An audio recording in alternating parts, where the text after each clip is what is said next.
The Opie and Anthony Show. Opie and Anthony. Radio Shock Jocks. Opie and Anthony. In the world of Radio Shock Jocks, the biggest are Opie and Anthony. These people say shocking things that border on offensive in order to entertain their audience. I refuse to sit here and think that radio has to be nice. Why? Why does radio, out of any other medium, have to be nice? We are being now held to a standard where we have to be nice and make people feel good. Go screw! Radio Bad Boys, Opie and Anthony. Controversial radio personalities, Opie and Anthony. Infamous DJs, Opie and Anthony. Talk show radio hosts, Opie and Anthony. Opie and Anthony. Opie and Anthony. Radio Shock Jocks, Opie and Anthony. Opie and Anthony. Shock Jocks, Opie and Anthony. Shock Jocks, Opie and Anthony. Opie and Anthony. Shock Jocks, Opie and Anthony. Opie and Anthony. If you want to put it, feel free. I've done it before. I'll let you go from to my... And that's really sick. This is where entertainment is going. More audio V-Rock in the bathroom.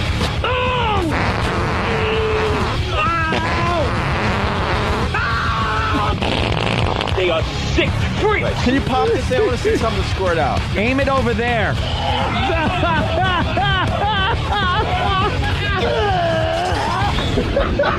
This is the worst show This is the worst show I've ever been on. But enough of this palaver. Let's get the show on the road. Hey, I like the new intro. That's funny. Hope everyone had a good weekend. How is everybody doing? We didn't really have a weekend, but that's okay with us. Just went by in a blur. We were in Detroit. Detroit, Michigan. Actually, let's say hi to Detroit this morning. Oh, my God. It's Opie and Anthony, by the way. The ONA virus spreading across America. And it's certainly alive and well in the Detroit, Grand Rapids area. There are a few places representing at the ONA Child and Virus Comedy Show over the weekend. Yeah. My God, man. You guys are crazy. Crazy people up there. Yeah, we were all over the place. Like, it wasn't one of those gigs where everything was in one spot, where we could just, we go from the hotel to the venue to here, the airport. It was like everything was an hour drive from everything else. So, well, we had Jimmy's book signing on Friday night. Oh yeah, and then we had a hotel. Then we had the venue. Then we had to find casinos for Anthony. It was a whirlwind weekend. Sure was. Where do we begin? First of all, the show on Saturday was fantastic. Great time. Nothing but great reviews for the comedy show this summer. Nothing but great reviews. A lot of big fans of the show, too. It was great. People were traveling from all over the place. People came down from Chicago, came over from Chicago, I guess, officially. Yeah, it's like, oh, dude, we drove like 5 hours. It's like, oh, that's cool, thanks. People came from Indianapolis, Cleveland, Buffalo. Bunch of Canadians coming down. Yep. Or over, because like... That whole Michigan thing should be like Canada. It kind of pops up. It pops a little too high. What happened? Pops up in there. Shouldn't we have just given Canada that land? No, we got it. I love how we got that kind of stuff that kind of pops into one country. That part of Texas that kind of pops down into Mexico. That's ours. I've thought about that whole border thing because you look at it, it's like, wow, this is really weird because this part should definitely be Canada. Yeah. This part should definitely be America. Well, we basically did. Sorry, we have a lot of listeners in Canada, but we just gave you our leftovers. we picked and choose and then said, yeah, you can have the rest of this crap. Yeah, have the rest. We don't want to go any further north. But Michigan should be ours. Look, it's a little too high up on the map. No, we'll take that as well. But the fans out there, unbelievable, man. After the show, we're signing stuff for what, 2-3 hours? Yeah, it was How a while. long was it, 2 hours? I don't even know. We were just signing into the middle of the night after the show was over. I had no concept of time. So a big thank you to everybody in Detroit for making us feel at home. I mean, it really was unbelievable. Yeah. The turnout was unbelievable. The ticket sales day of the event went through the roof. I don't know if you guys know this, but they sold like 700 tickets day of the event. a lot of walk-up business because the word got out where we were in town. We were doing local radio on the station we're being heard on in Detroit. Those guys were really cool, the midday guys. Yeah. And then we were just beating up Drew and Mike because they just stink. There's this morning show in Detroit. It's Drew and Mike. And look, the reality is the Detroit likes Drew and Mike for some reason. And we asked a lot of questions while we were up there. And they're like, well, Drew and Mike, they read the newspaper in the morning. Yeah, it's and like I'm like, oh, okay. Thing. I'm like, oh, okay, so they're well informed. They read the newspaper before they do their radio show. And then these people said, no, they read the newspaper. That's what they do on their radio show. Like on the air, they read the newspaper. They read the newspaper. And for some reason, Detroit likes that, when you just sit around and read the newspaper on the air. I don't get it. And then we don't have any ratings in Detroit. We keep it honest on the show. We'll tell you where we're doing good and where we're doing bad. We're not really tracking yet in Detroit. And our one of our old assistant PDs is now the big guy up there, and he knows what this show could do. And so we're not really tracking in the ratings, but then you do the comedy show, and people are coming out of the woodwork to see this thing. Yeah. Doesn't make sense. Any station or show that's doing really well in the ratings, I'd love to see them try to put something together where they draw crowds like that. Yeah, supposedly it was like 7,000 people up there. It ain't going to happen. 7,000 lunatics watching that comedy show. Great time. It was absolutely a great time, but no weekend for the boys. A little tired today. And then Anthony's just an animal because we finally got out of the venue. I know we were heading back to the hotel around close to 1 in the morning. Yeah, it was about 1-ish. And the show ended at 10:30, so yeah, I guess it was a couple hours of signing after the show. And we're all pretty tired, and Ant's like, I'm going to the casino. I'm going.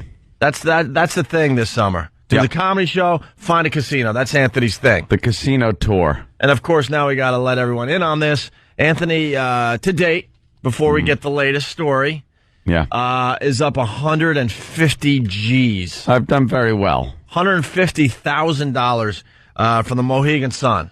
Yeah. The people up there in Connecticut not happy with Anthony. Well, they want me back, I think. Well, you're officially a whale. They want to send you the private jet to bring you back to the Mohegan Sun so they could get their money back. Bring me back. Well, they could give it a try.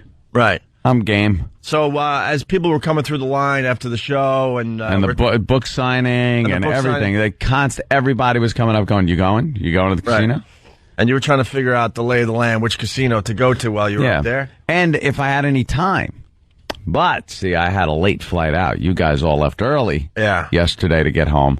I had a pretty late flight out, so I figured I could go to the casino after the show and sleep in real late. But see, that's all well and good, but we were all exhausted. I don't know where it comes from with you, man. Well, there's a certain energy when you're, drinking? Right there. No. I was drinking my wine at the show, but then once I hit the casino, it was nothing but club soda. Yeah. That was it. Oh, you had to focus, right? No, I just didn't want to feel like crap and throw up the next day, especially on a travel day. I wanted to keep it nice. So, me and Keith hit the casino.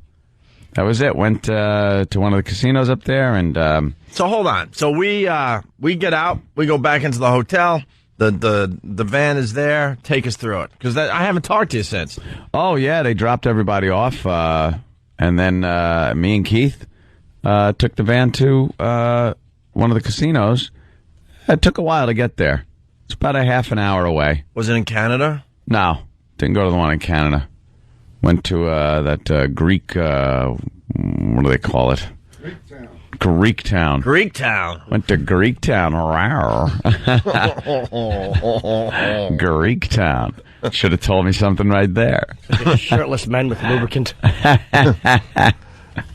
Yeah, went to a Greektown and sat down. I brought a few thousand with me. Just in case. Can I point out something? Yeah. Obviously, you can't do an event without video clips and hundreds and hundreds of pictures all over the fan sites, right? Yep.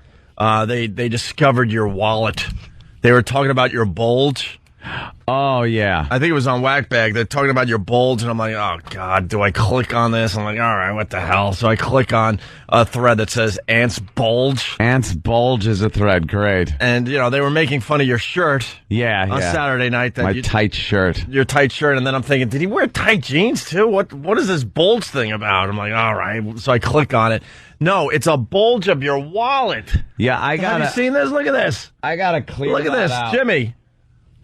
That's Ant's wallet. Somebody actually did it with arrows and circles. Someone in the audience picked up on this massive bulge where Anthony's wallet is in his back pocket and put the picture up on Whackbag, and then they have arrows pointing to it just in case you can't see the bulge on your own. I'll be completely honest with you. And that's your gambling money, right? I'll be honest with you. I don't keep my money in my wallet. All right, thank God. I don't. That is all PBA cards from the wonderful police departments around the country.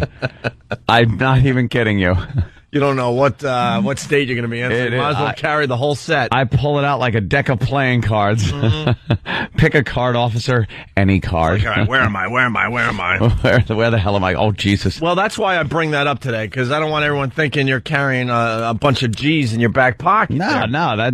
I've never kept my money in my wallet. Okay. Just don't do it. People pickpocket. All right, so you go to Greektown. Yep. Go there and sit down. Again, high stakes. I'm a little upset at the fact that the high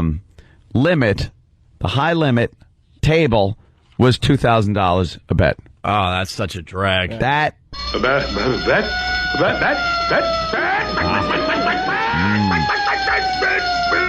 Yeah. Yeah, 2,000. Yeah, I'm with you. Now, too. I like something in the $6,000 range. But this was 2,000. But I'm like, okay, we sit down, start grinding. I sit down, like I said, I have a few grand with me and start out. And in a very short time, I had stacks of $500 chips amounting to $40,000. $40,000 was in front of me. So your winnings are closing in on $200,000. Dude, I was destroying. Right.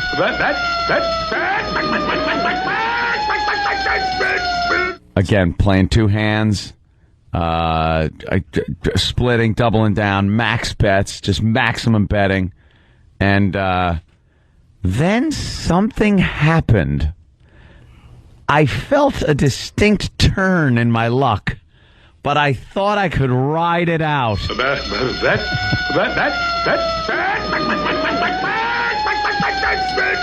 All right, so you had a little dip, but I'm sure you got that back and then some. You've been on a roll. I had a pretty good dip, let's say. Then I changed tables. All right. And started bringing it back. Started coming back.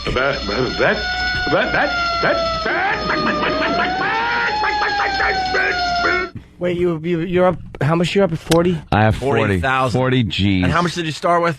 About 5,000. 5,000. Down there was my bankroll. That's nice. Time to walk away. I'm sure it was like 5, 6 in the morning at this point. Well, no, it's still pretty early. Maybe 3:30. Okay. Yeah, around. Down to before you move tables. Probably down about 20 grand. All right. So I lost half to 40. Right. But still not bad. Not bad to walk away like that. But I didn't. I wanted to at least get the 40 back. Probably bring it up to 50 and then leave. Sure. Did you have a number you wanted to bring it up to? Yeah, probably 50 would have been it. Because you're thinking, okay, this will bring my winnings to 200,000. I like a nice even number. A nice even number. I like even numbers. For the comedy tour this summer. Yeah. All right, what happened? And I had stacks of $500 chips in front of me. Well, I wound up walking out of that casino. Come on, give me the number. Give me the number. All right. With $200.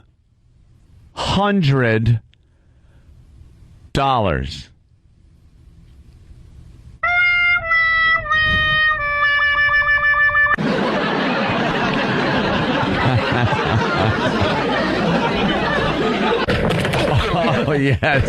Good Lord. Oh, good Lord. Oh, did they get me good. Now I know what they call it, Greektown. 40,000? No, I don't say 40,000. I lost 5,000.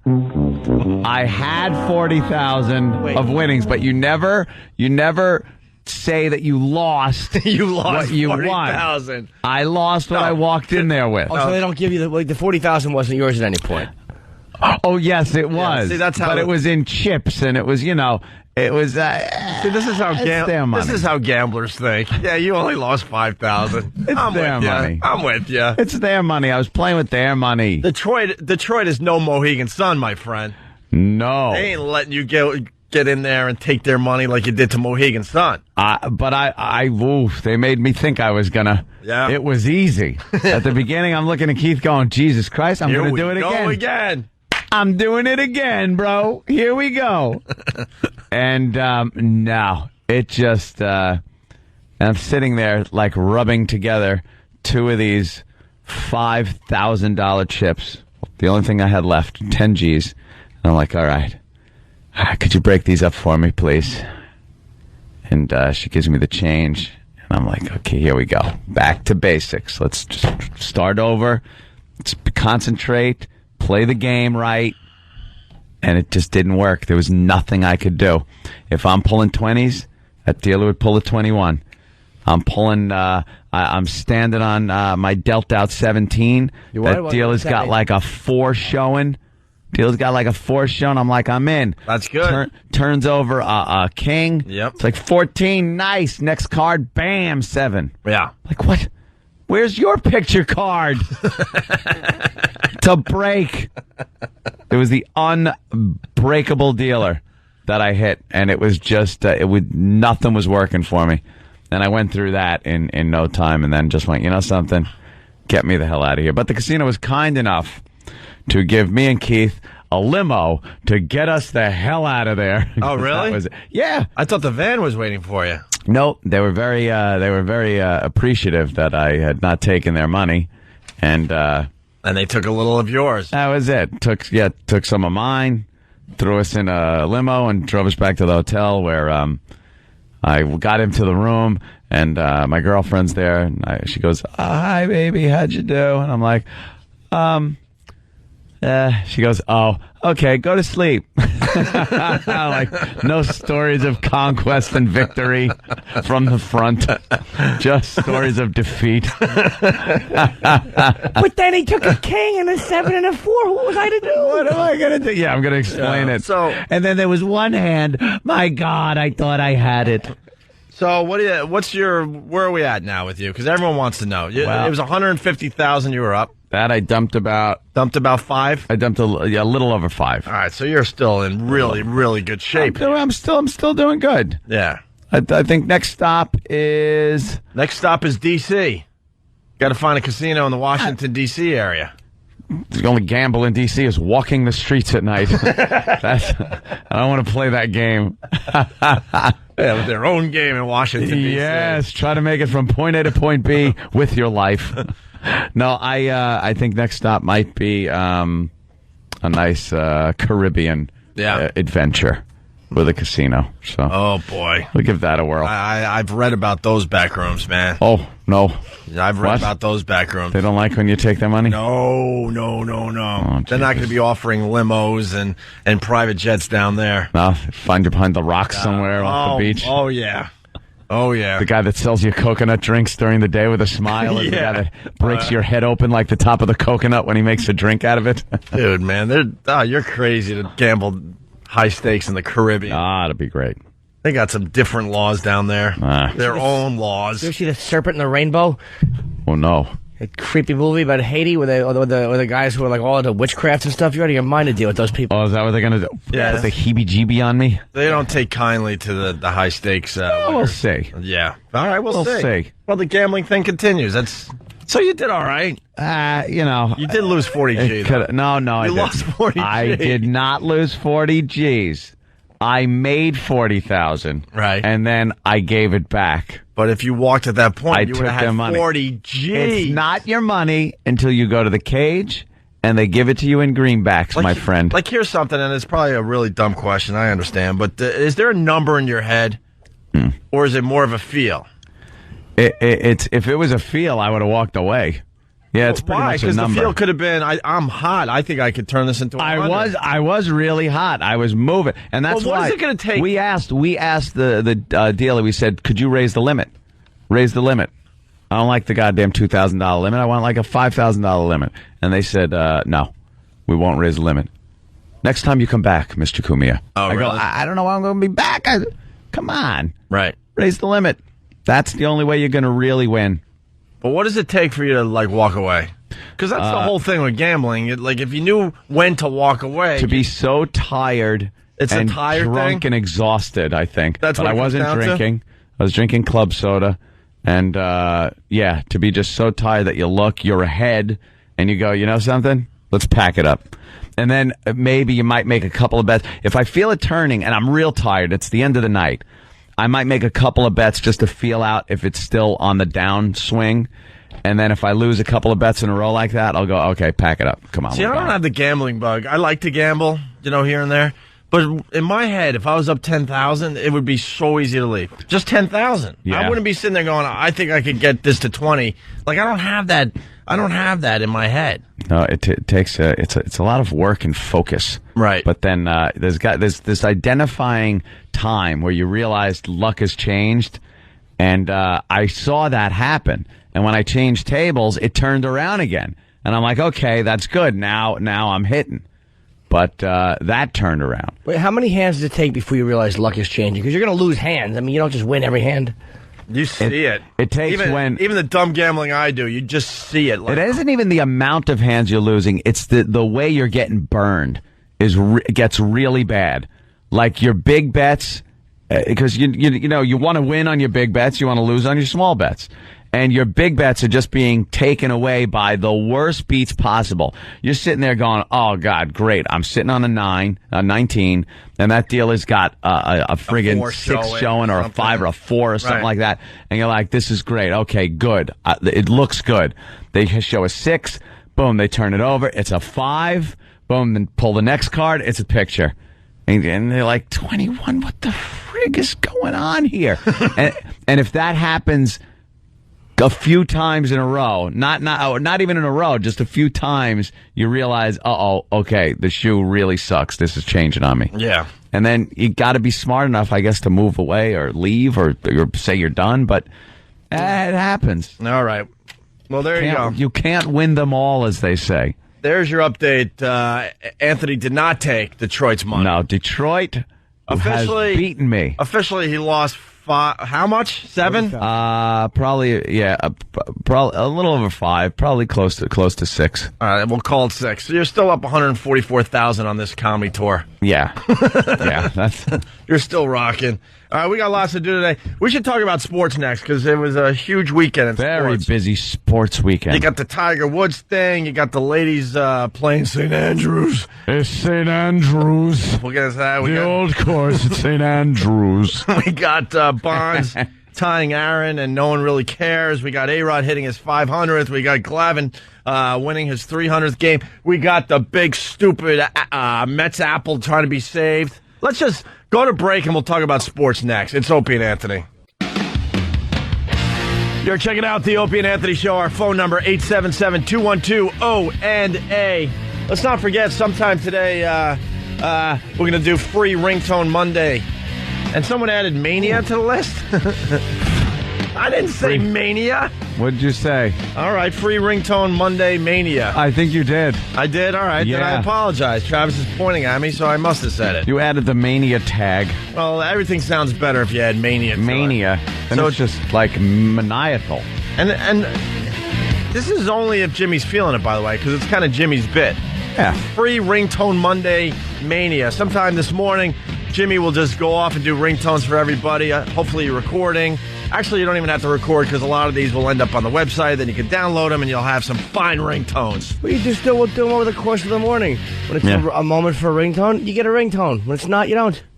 There you go. Easy as that. But that's not Mania, Jimmy. Sure it is, because Mania means that you're so Mania crazy, is bells and whistles and, oh my God. But you got to stick This around. is out of control. I don't even know which one I'm going to use. There's so many. You have such a ringtone mania that you have to listen to the whole show just to get all of them. I like that. Hey, it was a very busy sports weekend. A lot of. Yes. We don't talk. We don't spend too much time on sports, but we're aware of what's going on there, and we'll give you the headlines. Right? Yeah, we had a bunch of people stealing each other's thunder over the weekend. Yeah, no Pretty much kidding. what it was. No There could have just been one big thing where they were like, "Oh, look at that." It was like 3 things going on, maybe even more. Yeah. 4 or 5. Well, the big one, Barry Tiger. Bonds tied Hank Aaron for the all-time home run leader. And I was thinking about this on the plane yesterday on the way back from Detroit, and I'm thinking, do I really care if Barry Bonds breaks Hank Aaron's all-time home run record? Mm-hmm. And I'm sitting there going, all right, just take a couple minutes, and do you actually care about this? No. No. I could give a crap. I could give a crap about the steroids. I could give a crap about all of this. I don't know if I don't. I think I don't care, but it's just because they're both. What? So if it was a white guy, I see what. Yeah. What? Same, What? Ball players. What? Who said that, anything about them not being Yeah. guys?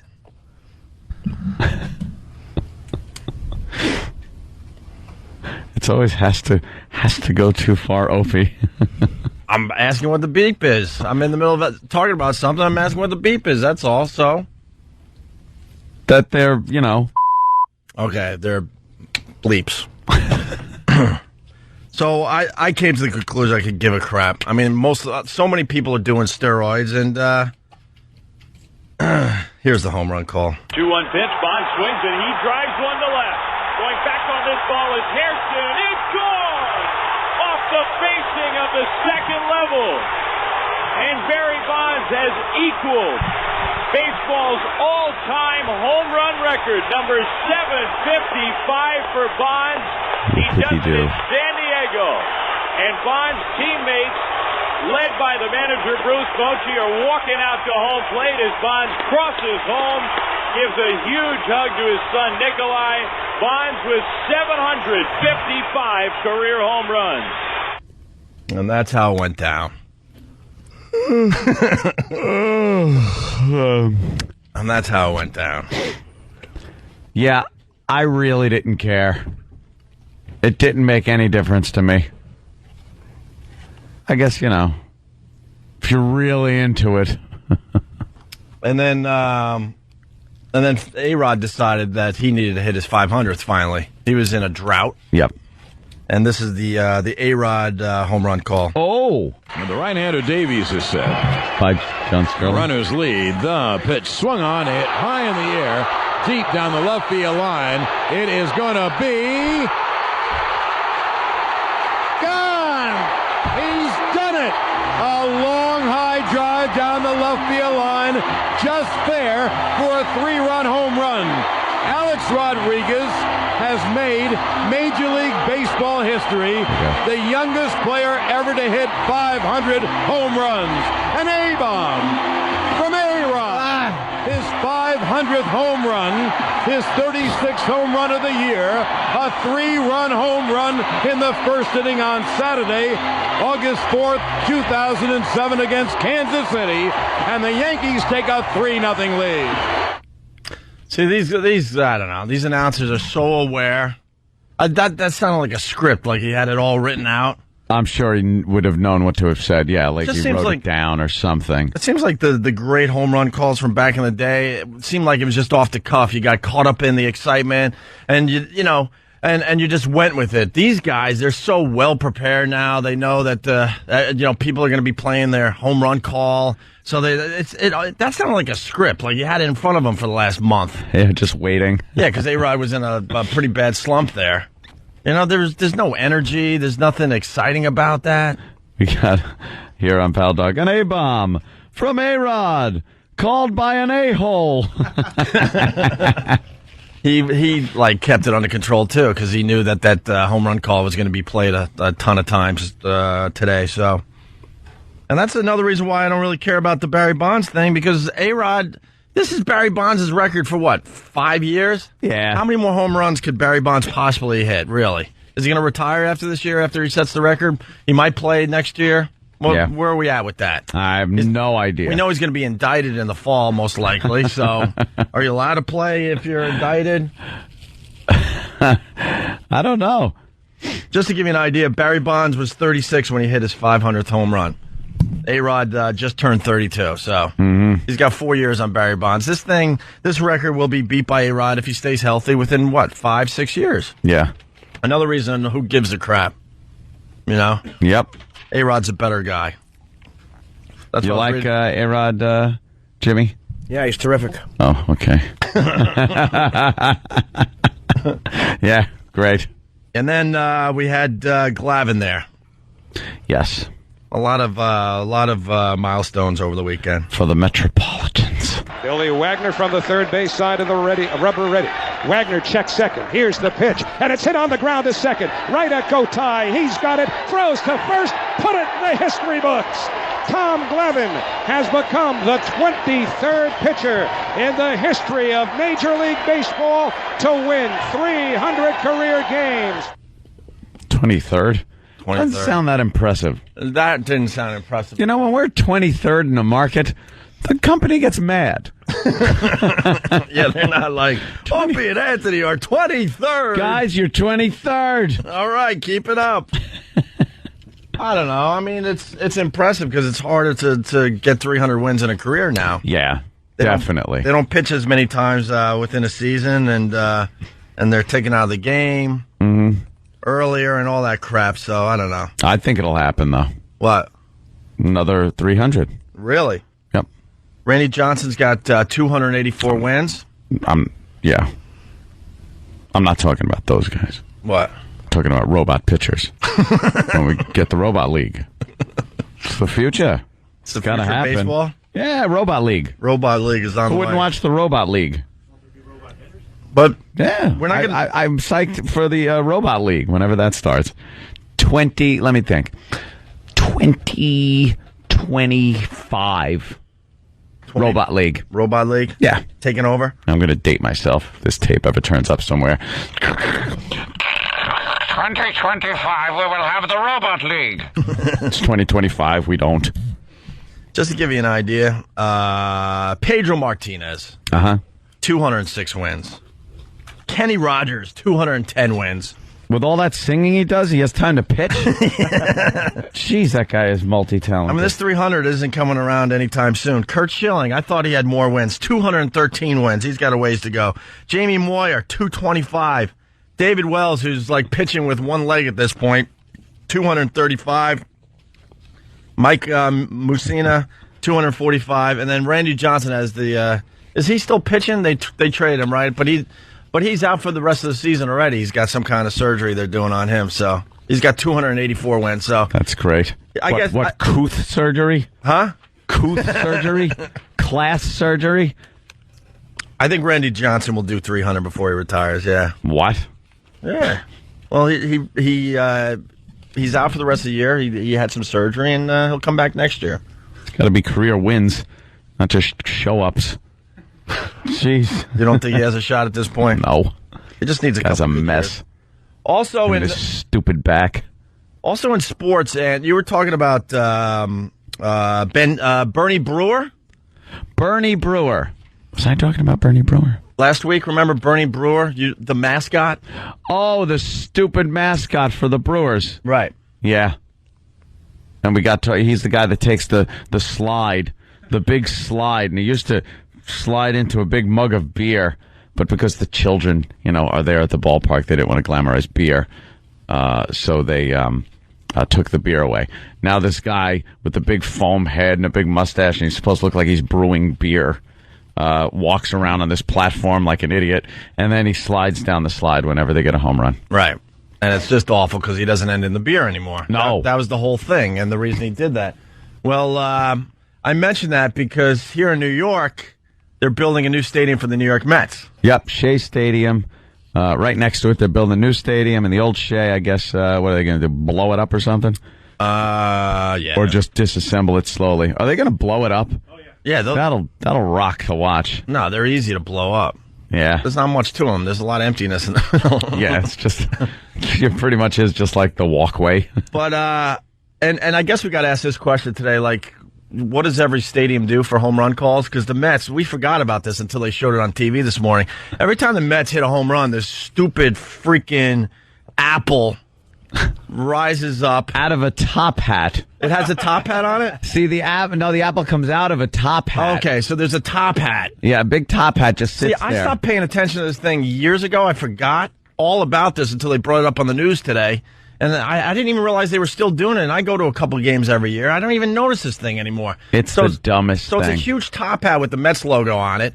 And every time a Met hits a home run, this dumb apple pops out of it. Because it's the Big Apple. And and on the top hat it says home run. Okay. And then the apple pops out, and then the Mets logo's on the apple, and there's lights and stuff. Yeah. It's been the thing every time they've hit a home run for the last, 30, 40 years? Oh, yeah. It's been there forever. Well, the thing barely works, according to who? Travis or Danny? One of these guys was there recently and saw this thing. It's in, like, this is all plywood and crap. They would know things that barely work. And they want to save the apple. Who? Because the Mets organization is like, enough with the dumb apple. Yeah, let's move on. Just move on. Let's come up with something maybe a little cooler that we could do every time the Mets hit a home run. And they want to save this dumb thing. For what reason, we don't know. You know what? I'll give you the reason. Because no matter what happens... Tradition? People cling on to this stupid sense of tradition that because the goddamn thing has been there for over 30 years, that it should be there when they build the new stadium. Right. Just for that fact, because it's been there long enough. If you put something somewhere long enough, people aren't going to want you to move it. Doesn't matter what the hell it is. Robot League. Can't wait. I can't wait. Robot ain't going to stand for a stupid hat and an apple. I like Robot League. Robot League. But it's waiting. But they're only going to play like one out. No, what do you mean? They'd be good. Yeah, but see, the pitchers would be perfect, and the hitters would. But the hitters would be perfect. So what happens? Lots of home runs. All That's right, why I'm saying. But Hank Aaron's record done in a week. But robot pitcher better than robot home run hitter. Like who wins that battle? It all depends on who's tuning up the robots.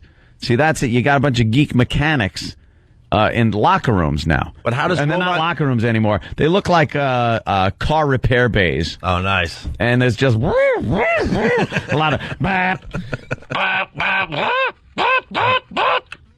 and it's like, they're trying to put the arm on that right-hander. You know, they put a new arm on him. Right. And they ship him out there. How does robot pitcher get like the edge over the robot home run hitter? Well, with their eyes, they could kind of look in and know what the whole robot hitter's record is. Okay. So they could back of it. They got like Bluetooth. All right, but they can communicate with each other. But then the robot pitcher gets the weakness of the hitter. But then doesn't the robot hitter adjust to that? He could. See, that's where the problem is. He probably would know what the pitch is going to be before it even comes out because he's Bluetoothed with the pitcher. So that's the problem with your robot league, is what I'm getting at. Love it. You need some kind of free thinking involved. Look, dude, if I had all the answers, we'd be watching Robot League baseball right now. So you think they're still figuring out? They're still working on it. They're tweaking this 2025 Robot League. Look for it. All right. I'm so psyched. So what's that website? SaveTheApple.com so the rest of America can... SaveTheApple.com. So the rest of America can see .com. How ridiculous this is. SaveTheApple.com because the Big Apple loves Big Apple. No, it doesn't. I don't even know what the F the Apple means as far as New York goes. The Big Apple. What does that mean? Why is it the Big Apple? What does that mean? We get that. I like the Empire State. Have a big building come out of a hat. It is stupid. All right. Our phone number is 877-212-O&A. Let's go to Brandon in Michigan. What's up, Brandon? Hey, guys. How you doing? Hey. Hey, drove 2 hours to get to the show on Saturday. Yeah. Well worth it. You guys rocked. Yeah, it was a great show up there. Oh, heck yeah. It was the best show I've ever been to, and I hope to see you guys out next year. Yeah, I think we would come back to Detroit. We couldn't believe. I've got to get my money back. Yeah, we're going back just so Anthony doesn't get a loss as far as his gambling goes. Hey, Jimmy. Yes. Hey, I had the tall blonde girlfriend who sat on your lap and you signed her boobies for her. Oh, the one with the short black dress, dark dress? Yeah, with the pinstripes. Yeah, she was lovely. She was very excited to see you. I even sent some pictures out to your email. Oh, thank you. A lot more girls listening to the show and showing up at appearances than the old days. Yeah, it's good to say. Yeah. Because we were kind of getting sick of the sausage factory that was becoming our events. Yeah. Let's go to Bruce in Philly. What's up, Bruce? Hey, boys, what's going on? Hey, man. Just want to let you know what we do down here in Philly when there's a home run. Is it worse than the stupid apple popping out of the... It's pretty close. Back in the old Vet Stadium, they used to have this very large Liberty Bell out there, and you used to hear this fake gong. Well, in the new stadium, they've upgraded it. It's now an electronic bell that wiggles back and forth, but it's strategically located right above the Citizens Bank sign, so everyone knows who the sponsor is of the ballpark. Oh, so you hear the bell, you instantly look up, and there you got Citizens Bank staring you in the face. And then you get to see what corporate America has done to sports in general. Great. Sponsor everything. That's wonderful. That's why I don't give a crap about the whole steroid thing. Yeah, well, anyway. Is that worse than a stupid apple popping out of a top hat, though? Yeah, No. I would agree with you. I don't think it's that bad, but it gets close. Go to Save the Apple to see how lame this thing is. And the apple's just this decrepit, patched up mess. Yeah. They showed a close-up of it. It's all dented and stuff. where engineers are kicking it because it's not working. Get the apple up. Get the apple up, right. They actually took the bell from the old Veterans Stadium, and it's outside of the stadium as a tourist distraction, believe it or not. More like tourist distraction? Tourist attraction. Right. It's all rusted. Anyway, boys, can't wait to see you in Camden. Oh, right on. September 15th, yes. We got 3 comedy shows left. Washington, Jersey, and Philly. Brought to you by Bud Light, always worth it. And hopefully we'll update the MySpace page, Virus Tour, one word, to get all your updates and what's going on in the last 3 cities. All right there, Bruce. Take care. Thank you. Oh, I thought we were going to go to Pittsburgh, but maybe after the break. Okay. Our phone number, 877-212-ONA. It's Opie and Anthony. Hey, good morning. You're checking out the Opie and Anthony Show. Phone number 877-212-O&A. People got a couple questions about your robot baseball there, Anthony. Okay. Dave in Pennsylvania, what's up? Yo, O&A, what's up, boys? Hey, man. Anthony, I love the idea of Robot League, but I have a question for you. Yes, sir. How does Robot League react when robot pitcher punches robot wife in the face outside of a restaurant? I don't know. That'll be interesting. It's not till 2025. But I don't think robots will have wives. Why not? But they'll just have to be robot wives. They might. You think there'll be robot baseball league groupies like there are now? Well, you won't need wives because you're not going to have little robot kids, right? Because the robots are just going to be built somewhere else. That's why it's so much more economical. They could just put them away. Like, instead of a bus, like they got like a vehicle like in Star Wars where, the little things come out and then a little carousel drops them down and they start playing ball. Yeah. That's it. All right, sir. Don't question it. By the way, it is Pot Talk Monday, so I guess we're Pot Talk Monday. We're right in the middle of Pot Talk. Bill in Pittsburgh, what's going on? Oh, no, what's going on, boys? Hey, Bill. Hey, I was just thinking, there was a game back in the day called Base Wars. It was robots that played baseball, and you could equip them with bats and guns and everything else. Guns? Guns? Yeah. Might be an interesting part of the game. You can run the bases and fight each other. There it is, Base Wars. But that's just silly. I'm talking traditional baseball played with robots. Yeah, that's a little different. You can't add weapons to baseball. Not changing the rules or anything. Just the players, robots. Let's go to Jason in Arizona. Jason, what's going on? Hey, nothing, man. I just want to talk about the little robot thing here. Okay. I saw a Twilight Zone episode with the pitcher. He was a robot. And I guess it's like he was too good, so they made him get a heart. I guess it was the rule book or whatever. And he just felt bad for being a perfect pitcher, and they just screwed him up. So that's right. I do remember that one. Wait, so how did this go? They had a pitcher, and he was a robot, and they put him in, and he was just great. And it was a real bum team.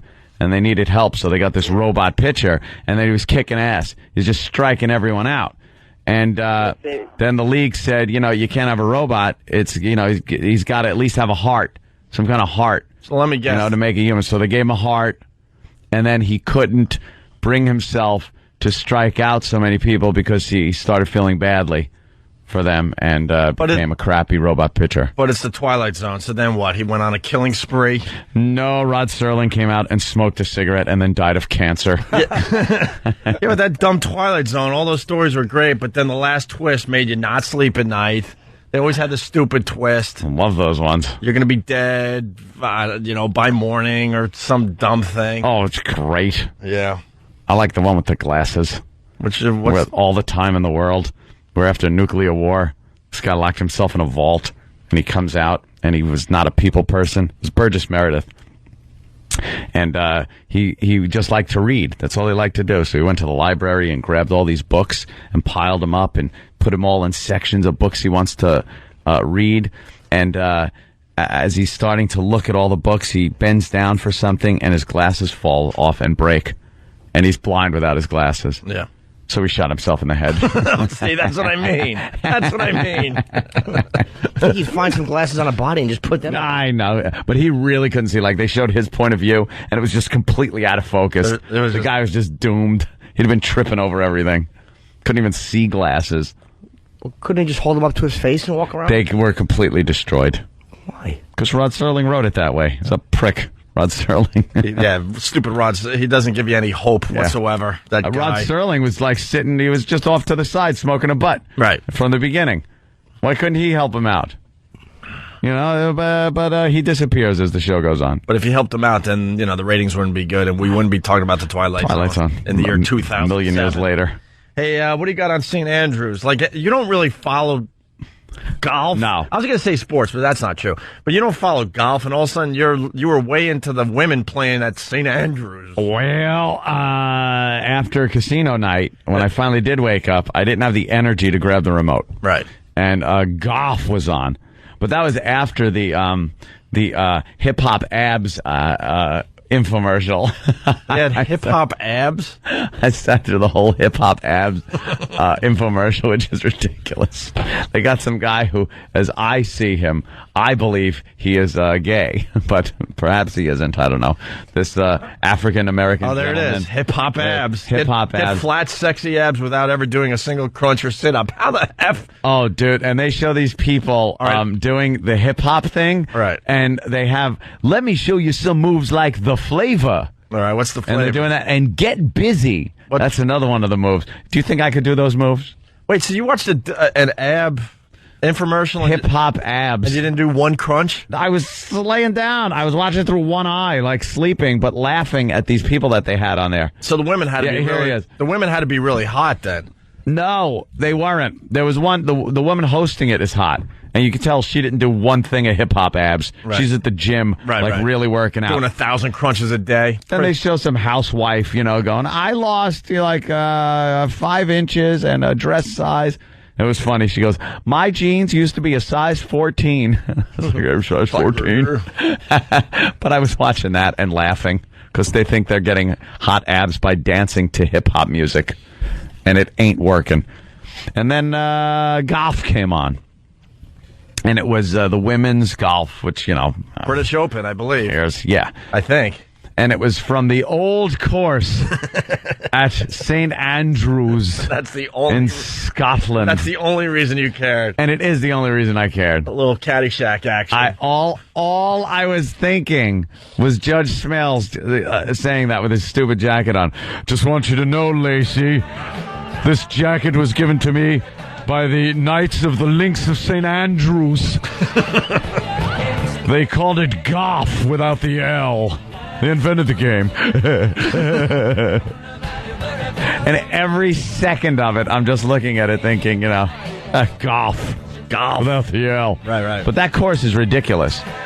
It was raining, cold, and windy as hell. And you could just hit the ball and it goes off a cliff into the ocean. Yeah. And ends up in Germany or somewhere. I don't know where the hell it is. It's eaten by the Loch Ness Monster. Yeah. And the sand traps are ridiculous. We got sand traps here. It's fine. You hit it in the sand. You knock it out, whatever. They're sand traps that are like foxholes. They're like military foxholes. I told you during the break, I think they're old dinosaur prints. Yeah. There's no way you're hitting a ball out of those traps. They're deep, and the sides go straight up. But this, I guess this Mexican broad, she's pretty good. I don't know. I just know from watching. I just know what her name is. I just know that Michelle Wee girl, and she's a bust. Yeah. She was supposed to be like the female Tiger Woods, and she's doing nothing. Ain't doing it? Nah. What's that? Ochoa. Ochoa. That's her name, her last name. She's from Mexico. And she won the whole thing? Yeah, she's like, she was kicking ass or something. I can't tell. I think they have to remove their left breast so they could get a good swing. If they're really dedicated to the game, they would do that. Hey, it's Pot Talk Monday. Come on. Remove that. Because you know something? When you're doing that backswing, that breast is going to get in the way. You're going to have to carve that off. I would think if they took it off. If the breast gets in the way, though. Didn't the Amazon women used to do that to get a better pull on their bow? They would chop off their right breast so they could pull the arrow back. But if the breast gets in the way, we have some golf experts out there. What would that mean? Would you be slicing or hooking? I think you'd be pushing it, so you'd probably have to come back around into the ball. You'd probably be hooking that thing. Yeah. So if you have big boobies, you're hooking it? Big boobs ain't playing golf. Well, unless you kind of adjust for the hook. That might work. Maybe there's a big-breasted broad on the LPGA that adjusts for the hook because their boobs get in the way. See, I don't know enough about the LPGA to know if there are big-breasted girls. Like this Ochoa girl, she had small breasts. Flat as a board? So I think that helps her out. Or they might wear these sports bras that really squeeze. I think there's a rule that if you have big boobies, you're not allowed to play. You can play? Yeah, because the other girls get jealous. So distracting? Yeah. So they're walking around, bouncing around. I think they allow full Bs. That's about it. And you could hide golf balls in there and then drop them without people knowing. Yeah. If you lose your ball. Just dumping balls out of your cleavage. That's stupid St. Andrews. I took a little... St. Andrews. I did take a peek. That is just a horrible part of the world. Ugh. They're already in the middle of winter. It's not even supposed to be winter yet. No wonder they drink. They all have, rain gear. Yeah, they were all in this rain gear. It looked freezing. One of the girls would get her club and then pull her collar up around her neck. Yeah. And sitting there just freezing cold trying to whack the ball. Ugh. Just awful. And it was this misty rain that was ice cold.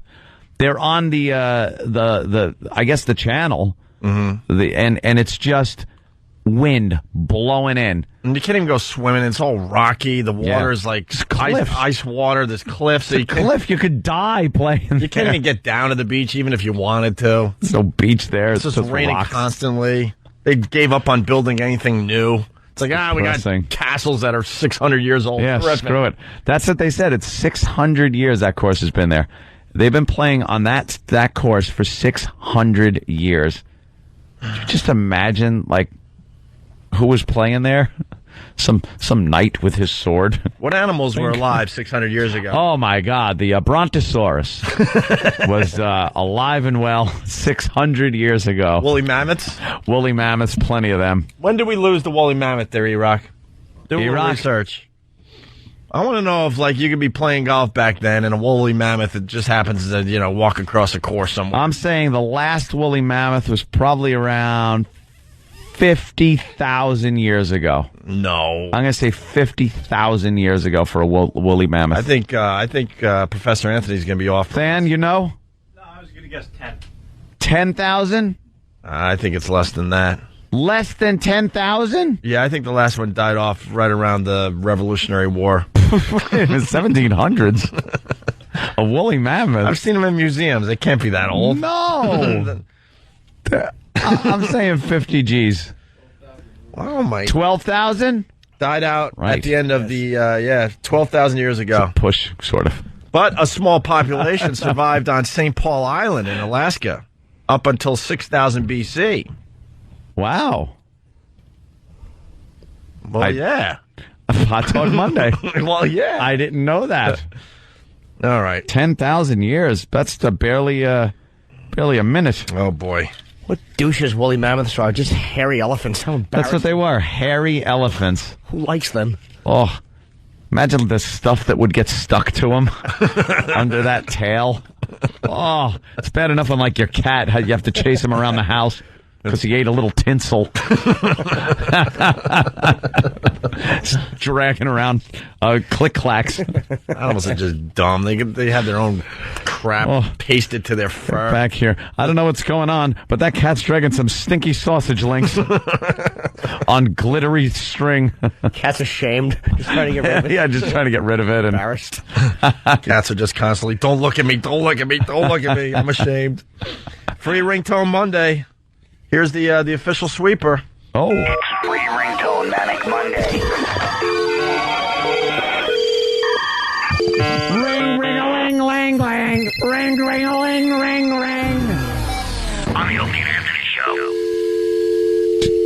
Did they say Free Ringtone Manic Monday? I think so. Oh, no. It's Free Ringtone Mania. Well, officially it's free. It's just another manic Free Ringtone Monday. It's free Ringtone Monday Mania. Yeah. And if it's mania, why does he only play one ringtone? That doesn't imply mania. No. Nothing mania about what he put together. I think this is the first one we don't like. Throw it against the wall. All right. There it is. Make a new one. It's awful promo mania Monday. We're big radio stars. Make another one. Manic? And get no credit for it. You know he wasn't sure of the manic part. Like, was it manic? I think it was manic. I'll just throw it in instead of asking. Is that mark going to go away? Oh, no. You've ruined the window. And please tell me that mark's going to go away. Yeah. Some kind of bulletproof glass. He goes, Oh, no, come on. Nah, a little Windex will take care of that. Yeah, we're good. All right, we're good. Plastic is softer than... Hey, it's gone. I don't want Tom running in here. Tom, no problem. There's no scratches on the dunking booth. The dunking booth. Hey, before we take a break, we haven't even really talked about how great What the Hell Is That was. Oh, it was disgusting. We didn't have any faith in What the Hell Is That this time around. We weren't getting the phone calls like the first time we did it. And then in the end, it all just came together nicely. Yep. And some great contestants. To the point we want to bring it back sooner than later. Yeah. We want to do one within another month or two. Had some disgusting afflictions. But the vomit-inducing. Huh? Vomit-inducing afflictions. I was thinking about that contest, and I was thinking that the poor guy that had his nostril ripped off his face by his dog, he went in to just kiss his dog goodnight, and the dog just ripped off his face. Bit his nose off. Pretty much bit a whole nostril completely off and left a hole between his nostril and his lip. I mean, just awful. I don't even know, but he was trying to do... some kind of English... Here, there's the picture, Jimmy. He was trying to do the right thing. He brought a dog home. Yeah. That probably had problems back in the day. Obviously, the problems were he doesn't want anyone kissing him. Yeah. He was molested. That's what I hinted at to this fine owner. And now he worked for Ving Rhames, I hear. Oof, that story's pretty wild. Want you to sick the dogs on him. Guy was found dead with bull mastiffs and peanut butter all over his lap. Date gone wrong. What was it, a worker at Vin Rhames' house? Yeah, something happened. The dogs attacked him and killed him? I think the workers found the dead guy. Yeah. I don't know who the dead guy was, though. Yeah, I don't know. It was a worker on Vin Rhames' property. But getting back to this guy, so he loses his nostril, and what you're seeing there, Jimmy, is that's his new nostril growing in, which used to be part of his cheek. They're building it out of his cheek. Yeah, the picture's up on our website. And this is what I was thinking. So we do What the Hell Is That? This guy comes in to share with us. He gets his nostril ripped off his face. Now they have to take part of his cheek to build a new nostril and build a nose for the guy, or half a nose. And the guy came in second place. Second place.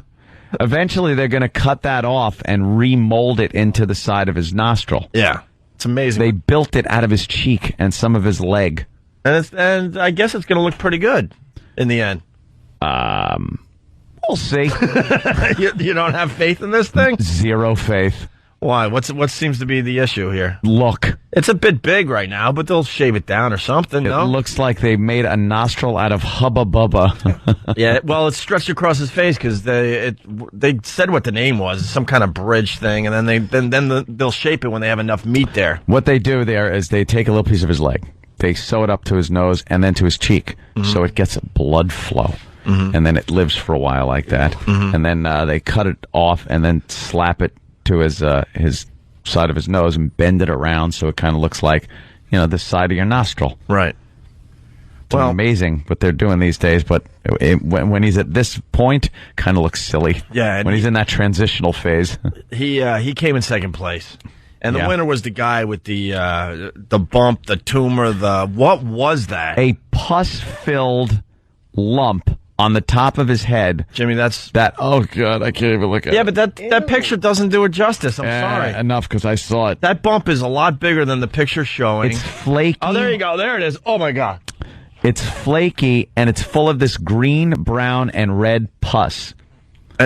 And the doctor took his gloves and squeezed it, and it went all over the guy's hair and left this globule of it on top of the actual mound on his head. And Bob Kelly vomited profusely. And that's what we want when to he play saw today. it. Just in case you missed it. But what was it? Did he say well, what it was? I was just about to ask that, too. Did we find out what this was? A pod from the Gremlins. I guess what it looked like when they opened up. Well, what was this? It was some type of cyst that was infected on his head. Have that removed. Unless you enjoy squeezing pus out of your head every so often. It was so, it was just, like you said, flaky. Like, it looked like it was, like, dandruff that just built up over time. And it was just layers and layers and layers of, like, dandruff, scraping off this thing. It was under so much pressure that when the doctor barely, squeezed it, it just exploded. Oh. This pussy, see? Doesn't it give you the heebie-jeebies? Yeah. Well, so disgusting. That guy deserved to win. And he won, and this is what happened, I think, when we popped this thing. Bob Kelly was in studio. Listen to this. Wow. Wait, I want to see this. Wait, can you guys do it over here? What the hell is that? See, that's why the show's called What the Hell Is That? What is that? Is it leaking pus right now? It would if I squeezed it. Oh, Jesus Christ. Oh, my God. I can't look. Holy crap. Oh, my God. This is awesome. Don't even show me a picture. Get out of here. What the hell is that? Bob Kelly's vomiting. Bob Kelly's vomiting. Bobby's puking. It looks like... Oh, Bobby's puking already. It took the first guy. Bobby, come over here. On what the hell is that? Bobby. Dude, that would squirt across the room, I bet. How far have you gotten it? Have you gotten it all over the mirror and stuff? You hear Bob Kelly just losing the background. We learned a long time ago the guy has a very weak stomach. Very weak. So then Bob Kelly is just so annoyed that he's seeing this. And he continues here. It sort of exploded once in front of me, and I had to dust some particles off the mirror.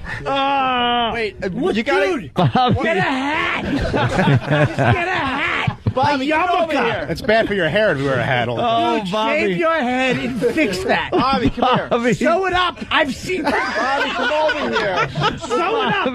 Get a friggin' syringe like Rambo and sew that up.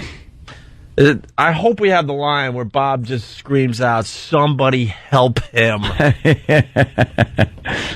In desperation, Bob Kelly just starts yelling, "Somebody help him."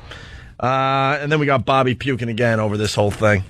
Your pal, you got to see this. This is something you don't see. Oh, look at him. His eyes are tearing. He's all wet. Bobby's coming over. It's not that bad. Come on, Bobby. Get him. Bobby has a very weak stomach for the new listeners. Yeah, Bobby really doesn't like this at all. He gets the heebie-jeebies. Nobody. You're right, Bobby. You might want. We're still on regular radio, Bobby. Bobby, sorry. That's okay. Bobby's got tears in his eyes. All right, Bobby, check. Tears in his eyes, I guess, as he looks at this lump. Look at this. It's like jumping in a pool. All right, look at this. Give me a second. Right, Give me a second. Look at this. All right, give me a second. All right, here he goes. Bobby's looking. I'm coming up. Moving up. Here we go.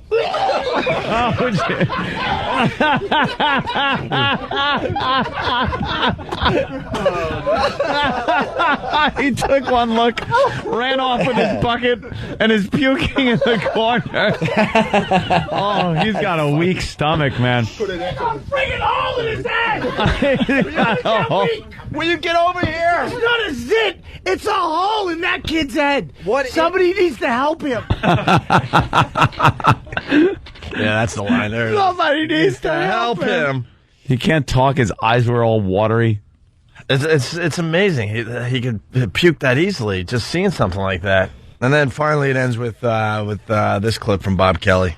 Can you pop this in? I want to see something squirt out. Come here. Oh, Jesus. Come here. Don't aim it at me. Right over there. I mean, you Aim it over there. Well, just give it a little squeeze. All right, guys, I'm right here. There we go. Oh, God damn. I'm going to throw up. I'm going to puke. No. Oh. Oh, it's in his hair. Oh, God. Oh, Bobby is puking. The pus squirted out. It's in his hair. Oh, my God. Oh, God, there's a big lump of pus on his head. Oh, Jesus. No. Everyone go home. Oh, Bobby's puking. No joke, Bobby is puking, and he had an empty stomach. Huge gob of pus squirted out of that thing and went into his hair.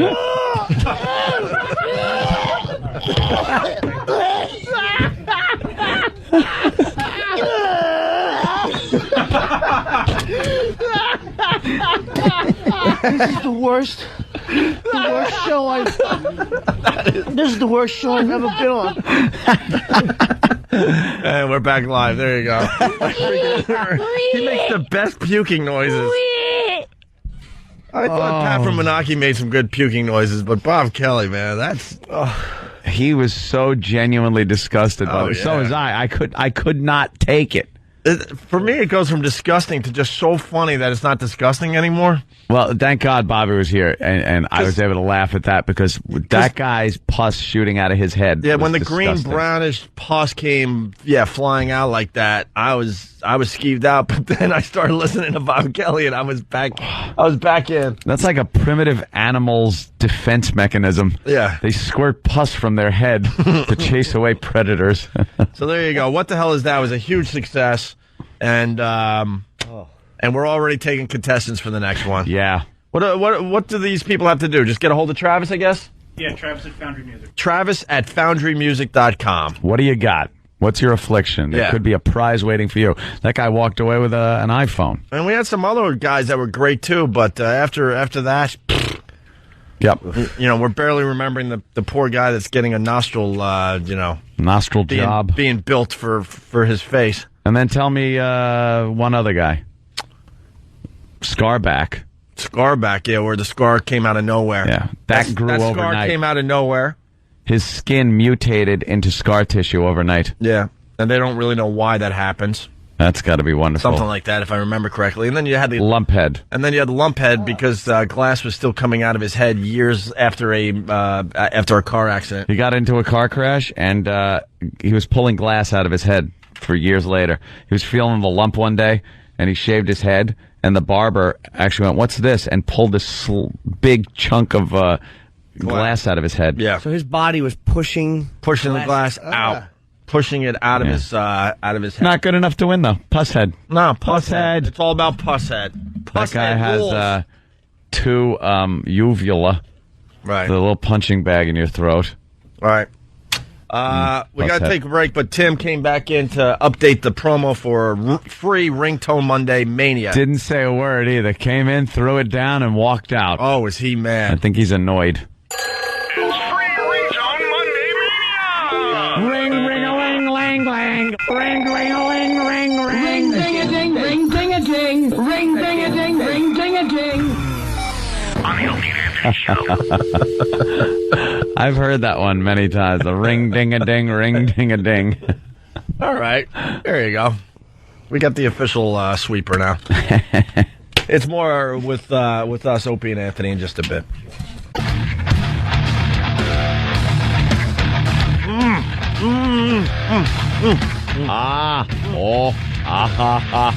Welcome back to the Opie and Anthony Show.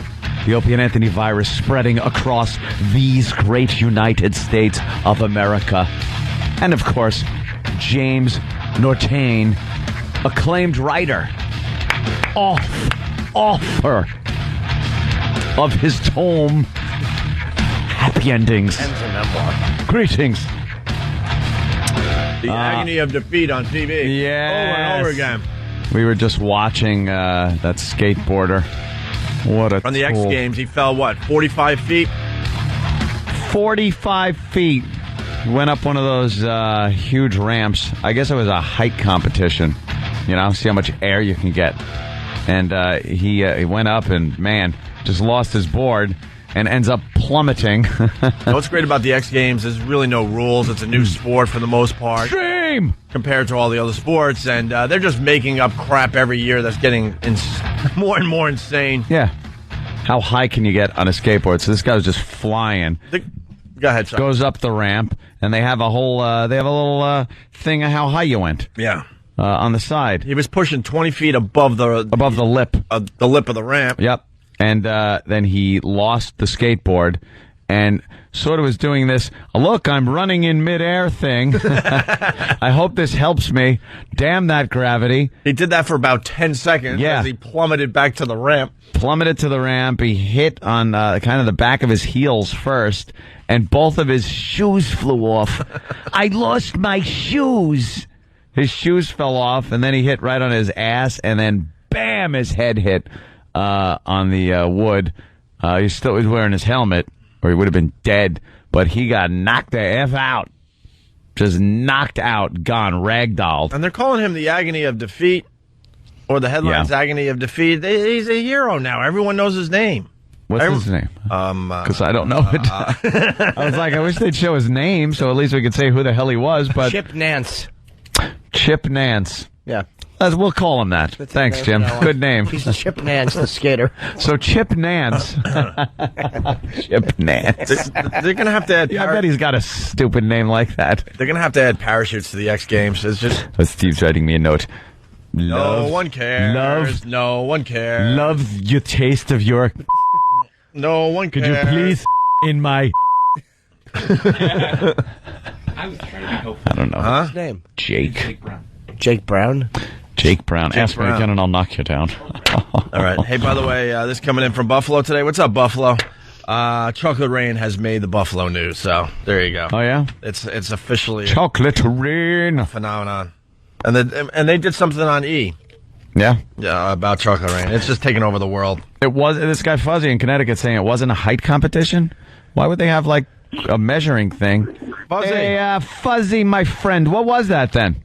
Yeah, what it was, it's a trick competition. You know how he goes down that long ramp, and then he's got to do a trick into the quarter pipe, right? And then a trick at the other end of the quarter pipe. And he pulled off a reverse 720 when he went in, but then when he went out, he got the speed wobbles on the way up.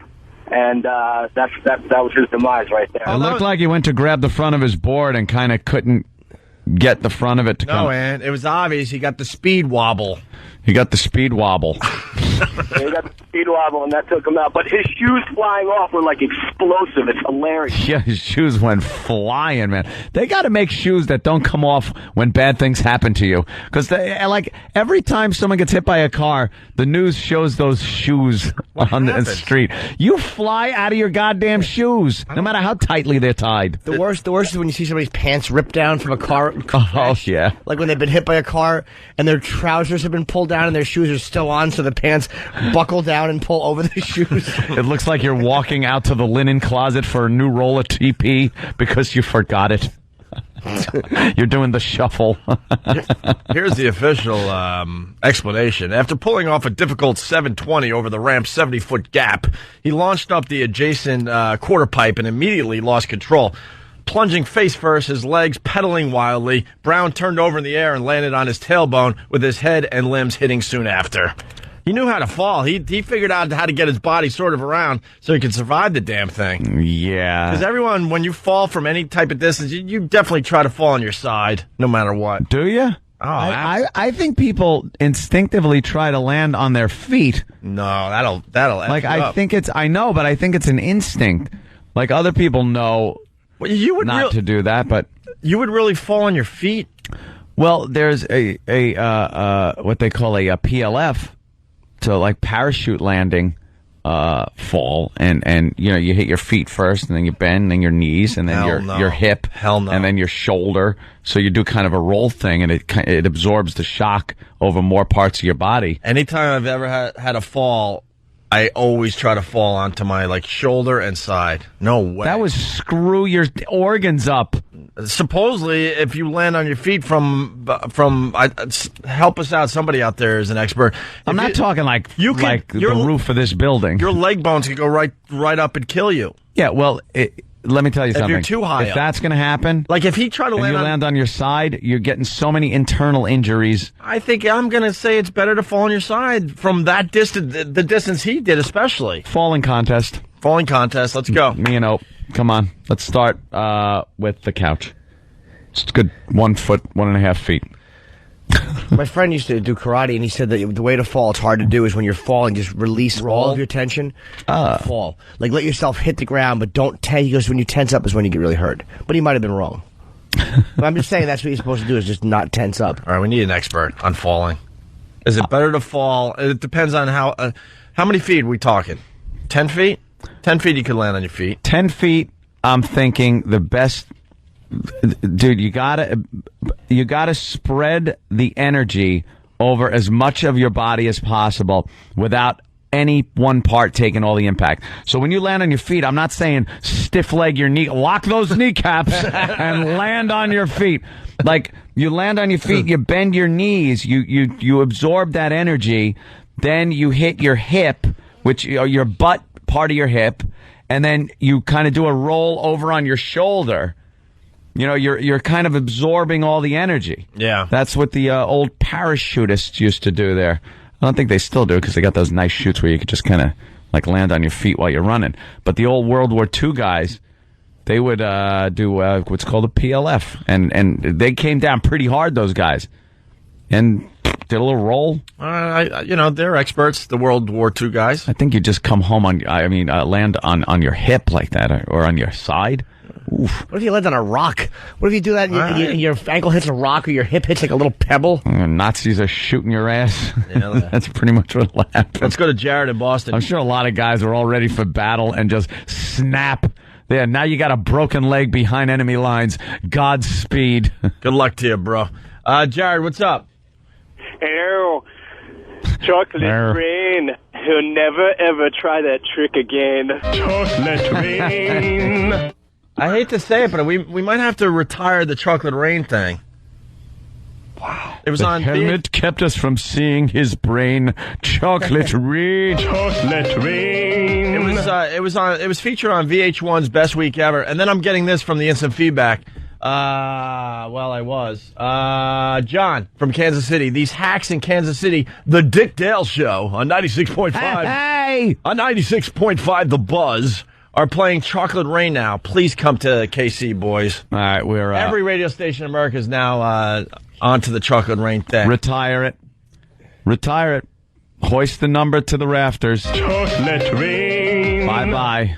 Oh, no. It's a hack bit now. Then again, what we do with it, though, is we rhyme awful things to it. Yeah. I'm sure the Dick Dale Show isn't rhyming awful things to it. Was he? Huh?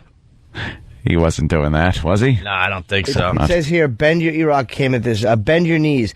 Possibly nothing is more important to surviving a fall than bending your knees. Research has shown that having one's knees bent at impact can reduce the magnitude of impact forces 36-fold. Wow. Well, what's one-fold? I don't know. 36 folds. Like, the worst way to hit concrete is to point your toes down, like when you're doing a straight dive, like in ballerina form. Oh my God, that doesn't help. I know what it means. Your legs fold up 36 times. All right, we're getting a lot of people calling in now. They're all saying the same thing. Legs work as shock absorbers. If you bend them. All right, don't split like you're doing a split. Like, don't open. No, never do that. And try to land on your testicles. That's never good for a fall. Imagine if that was someone's strategy. I'm just gonna Spread my legs apart. My testicles will absorb the impact. That's what they're there for.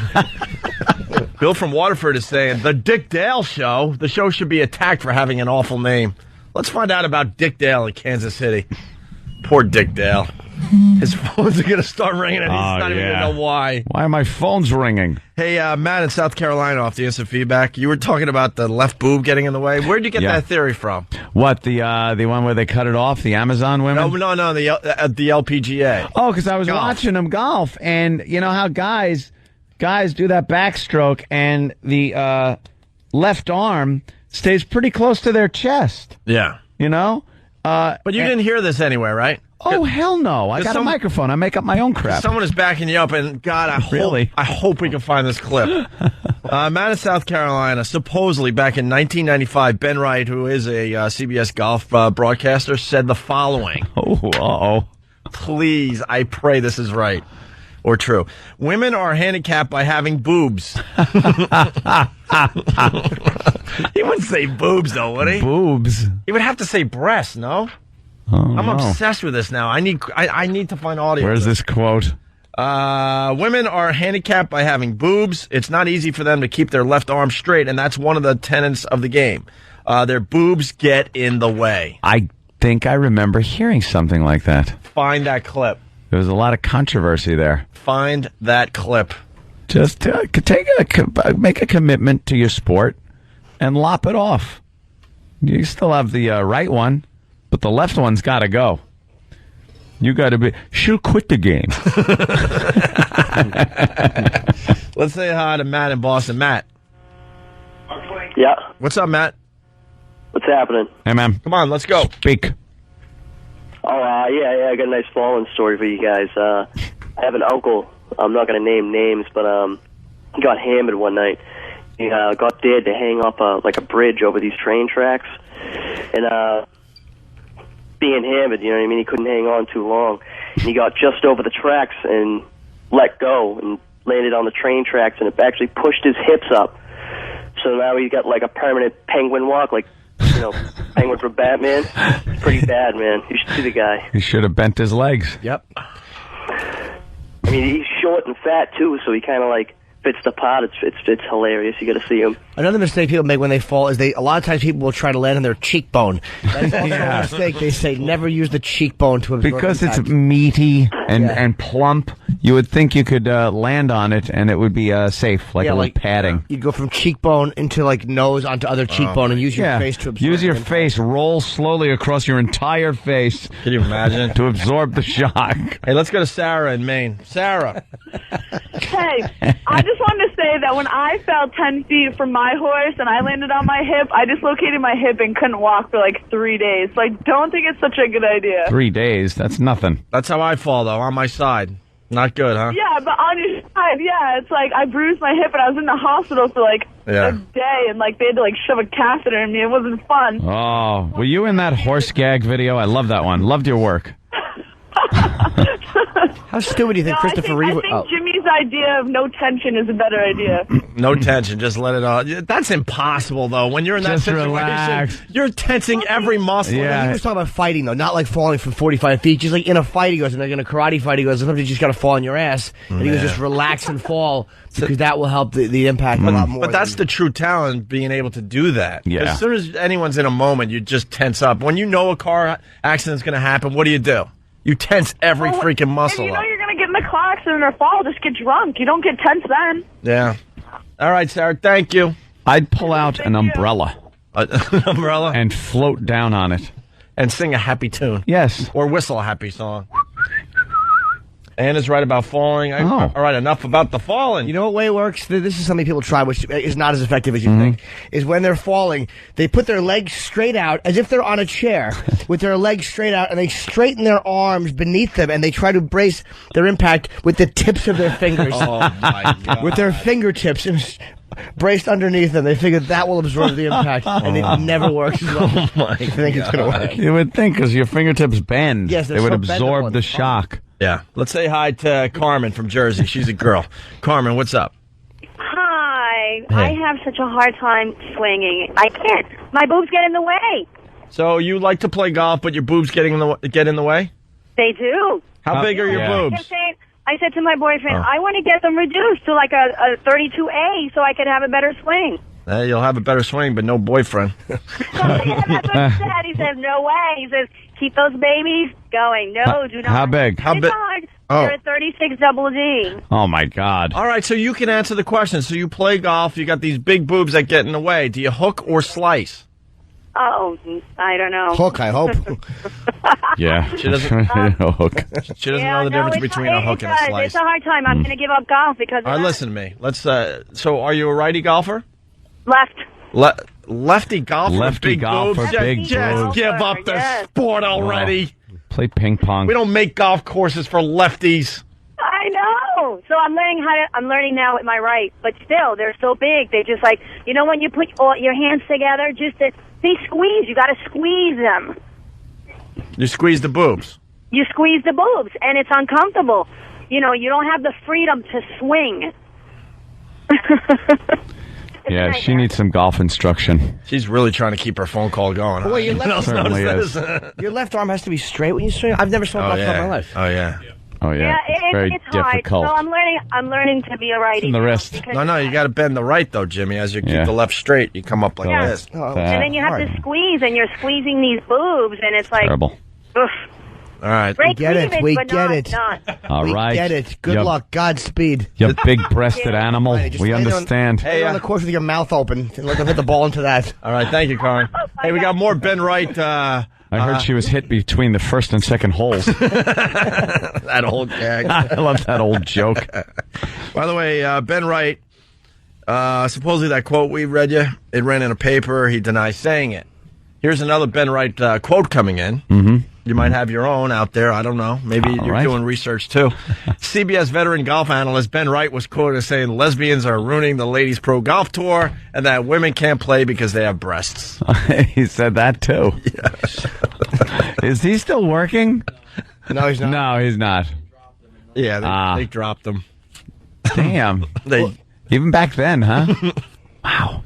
Well, he said something about how come he's like those dykes can't play because God doesn't love them. Yeah, I remember that quote. That might have been the one that put him over the edge. Dope. The breast remark sounds like legit though. That's like a physical thing. Yeah, but you probably can't say it. Really? I would think you'd get in trouble. Say it's harder because of the swing? Yeah. You got to keep that pretty close. You got to keep your arms straight, and you can't do that with the boob, with your boob. Snapman from Whackbag. This bitch should keep the boobs and remove the vocal cords.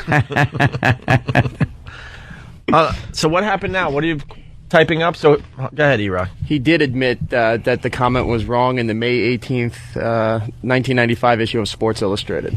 Which comment about the lesbians ruining the game? And the breast comment. Why are All in lesbians, one article. Why are lesbians ruining golf? What, they can't help themselves and they just got to get in some action in between? Just constantly like why would he say that? Everyone knew that. Like if you were a women's golfer, the odds were good that you were a lesbian. Yeah. Probably because like every time someone pulls the flag out, they jump on it and bury their face in it.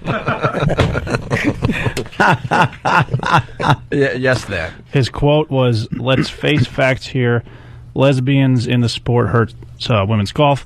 When it gets to the corporate level, that's not going to fly. They're going to a butch game, and that furthers the bad image of the game." Wow. A butch game. Yeah. That's no good. I must say, watching some of the women's British Open there, a lot of girls that appeared to me to come off like they weren't very fond of gentlemen. And the woman that was doing some of the color commentary with two gentlemen, wow. Yeah. Wow. She must have played golf years ago. She was an older broad. But I'm talking probably, in my opinion, just from basic first, when you first get impression of somebody, lesbian. Really? Oh, yeah. Is it true, too, that most of these golfers had a tough time getting to the back nine? Well, they just wanted to play the front nine over and over again. They love the front. How could you tell she was a lesbian? It's just the way things she said? Oh, the way she spoke, the way her hair was done. You know, the stereotypical kind of, you can just kind of tell. The haircut? The haircut, definitely. It was a mullet type thing with a spiky top. Ooh. What about her chin? What about it? Had a little... What did it? It wasn't smell-o-vision. I couldn't tell. Her chin. Yes. A few hairs on her chin. They didn't go in that close. Yeah. Thank God. Tennis? No, golf. Okay. Yeah. But you know what it is? We just picture, I don't know, lesbian golfers in the locker room just going to town on each other. Something about straight people's perception of gay people is that whenever they're alone, they're just having this, like, sick sex all the time. They just can't help themselves. Like two gay guys get alone somewhere, and it's just sex. Doesn't matter if they know each other or not. The lesbians are in a locker room at a tennis match or something, and they're in the shower, and it's just sex. Sex everywhere. Sex, because it's all about sex. We just have that impression. I don't know why. Wow. All right. Yeah. Oh, God. Wow.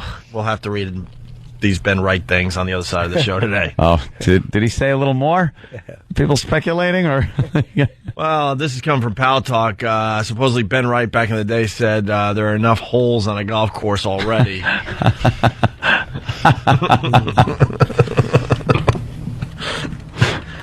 All right, we got to take a break. So the women are bad enough as long as we never accept the...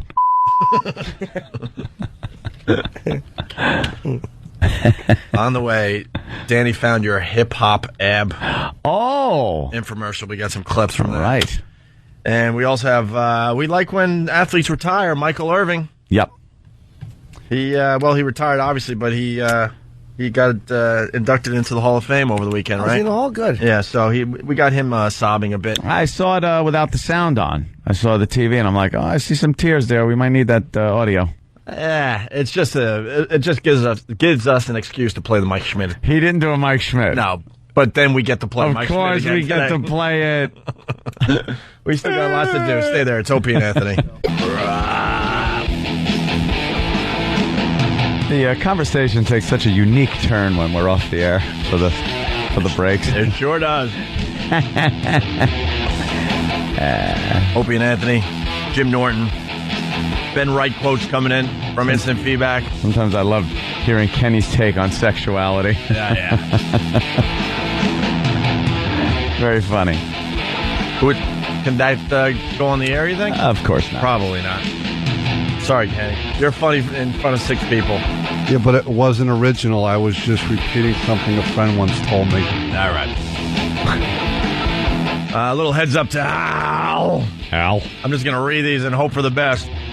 Ben Wright. What was Ben Wright's original quote?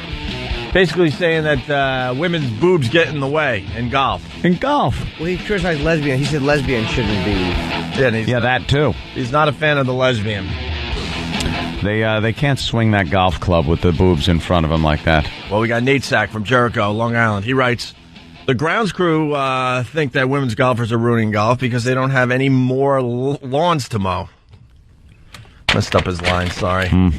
That's all right. And then we got No Bones from PA. Ben Wright said, lesbians are ruining the game because they have no experience handling balls. That old gag.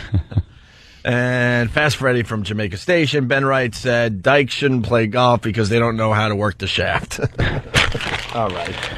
Well, maybe because sometimes someone hands them a golf club, they kick it and go, yuck. Get it away from There you go. Boo. All right. We got the ex-gamer falling 50 feet. We got some audio of that dude. Oh. We got the hip-hop abs that you were watching while we were in Detroit. Couldn't tune away the infomercials. I'm one of those people that get like hypnotized by the infomercials, and I'll sit and watch them, even though I'm cringing in embarrassment for everybody that's on them. Why? I don't know. They're just so bad.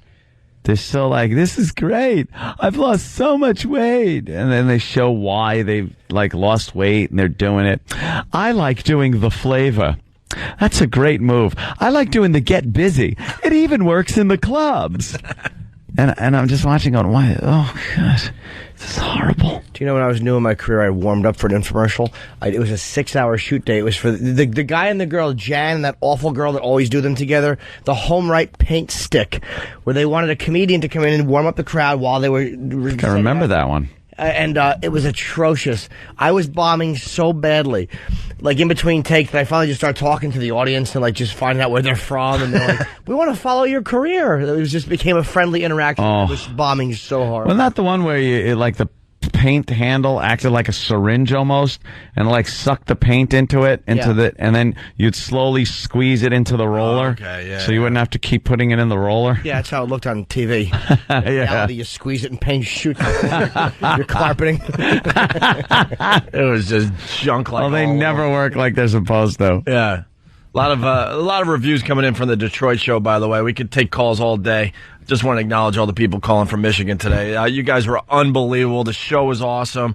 The Detroit show is amazing. It's coming in like crazy on instant feedback and on Great the phone. time. Look, here's another one. Chris, real fast, go ahead. Hey, what's going on, guys? Hey. How are you? See, this is why we're not taking these calls, by the way. Chris, what do you got for the show? Nothing, man. I met you guys. I sat on stage. I won some tickets from 97.1. I sat on stage during the performances. You guys were really nice, cool. It was a great show. Thanks. Thanks for coming, man. Yeah, everyone had a really good time. Virus Tour, one word on MySpace for the last 3 dates: Washington, Jersey, and of course for the Philly folk, Camden, New Jersey. Camden. Brought to you by Bud Light. Always worth it. So you want to do Hip Hop Abs? This is what you were watching? Yeah, this is what I was watching yesterday, waiting for your flight. Yeah. This and ladies golf. Boy, you must have been hungover. Or something was going on. I wasn't drinking. I drank like at the show, but you were lazy. Went to club soda. Why wouldn't you like rent a movie or something? Because I kind of wanted to go back to sleep. Yeah. And I couldn't find the remote. It was all like stuck in the covers. You know how the remotes are. They just disappear, those goddamn things. And the worst is when you knock them on the floor. You search the bed for a while and then you realize, I knocked it on the floor. Yeah. While I was bicycling at night. Just pedaling. My feet are always moving. I don't know what that's all about. You dream that you're a bear in Romania with a hook through your nose. A muzzle on. Just wanting to chew the throat out of the guy that made me do this. How embarrassed they must be. Big dumb feet nailed to the pedals. That's right, stupid. Here's a shekel. Have some honey, you dope. Look, he's bicycling. Yeah, sure, yeah. How happy he is. Oh, he's just trying to get the freaking nails out of his feet. Nail those feet. Nail the feet to the pedals. All he's trying to do is get the nails off, and then it makes it look like he's pedaling a bike. Figure it out, dopes. The only thing, he does not want to ride the bike. He wants to chew everyone's head off in the place. Right. So you're running away from something in your dreams. Yeah, I think because I'm just like pedaling. I like to analyze dreams. Yes. What are you running away from? What are you running away from? It's like if you're constantly doing this with your feet, you're running it in your dreams. Yeah. I don't know. No, I just like the feel of the sheets. No. I like the feel of the sheets. He's right. You're running. You're running away from something, you're running away from childhood and towards alcoholism. Is that it? Or running from one casino to the next.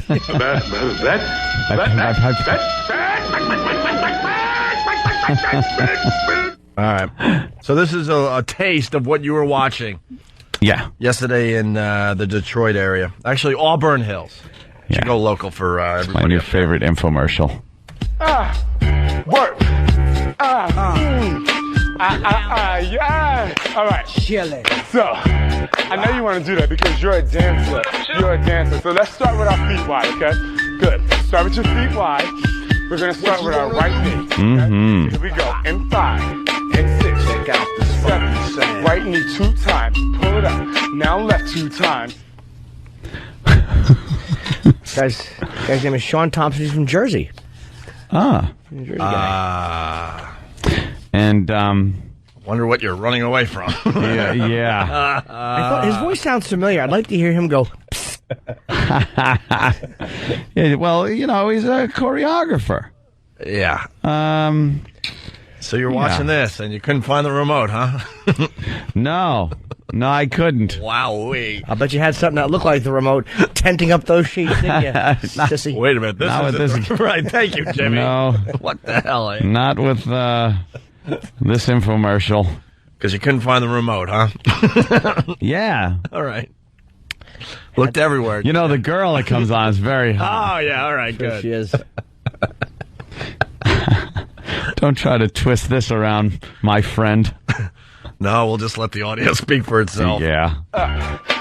Very simple. I know you got that. You probably like, Sean T, you need to give me just a little bit more because I know you're fly. Here we go. Now let's grab your wrist, okay? Keep your feet wide. You're fly. Grab your wrist, and then we're just going to take it from here. 7. Adjust the level. Pull it up. Push. Grab those ankles, pull those knees behind those ears. Hip hop abs. You know, a lot of people are This is finding the one I call the power bottom. Yeah. A lot of people are finding out that Anthony's now working out. I'm thinking you might have done a little hip hop workout in that hotel room yesterday. Well, let me tell you something. Did you put your leg warmers on and a headband and get up and do a set?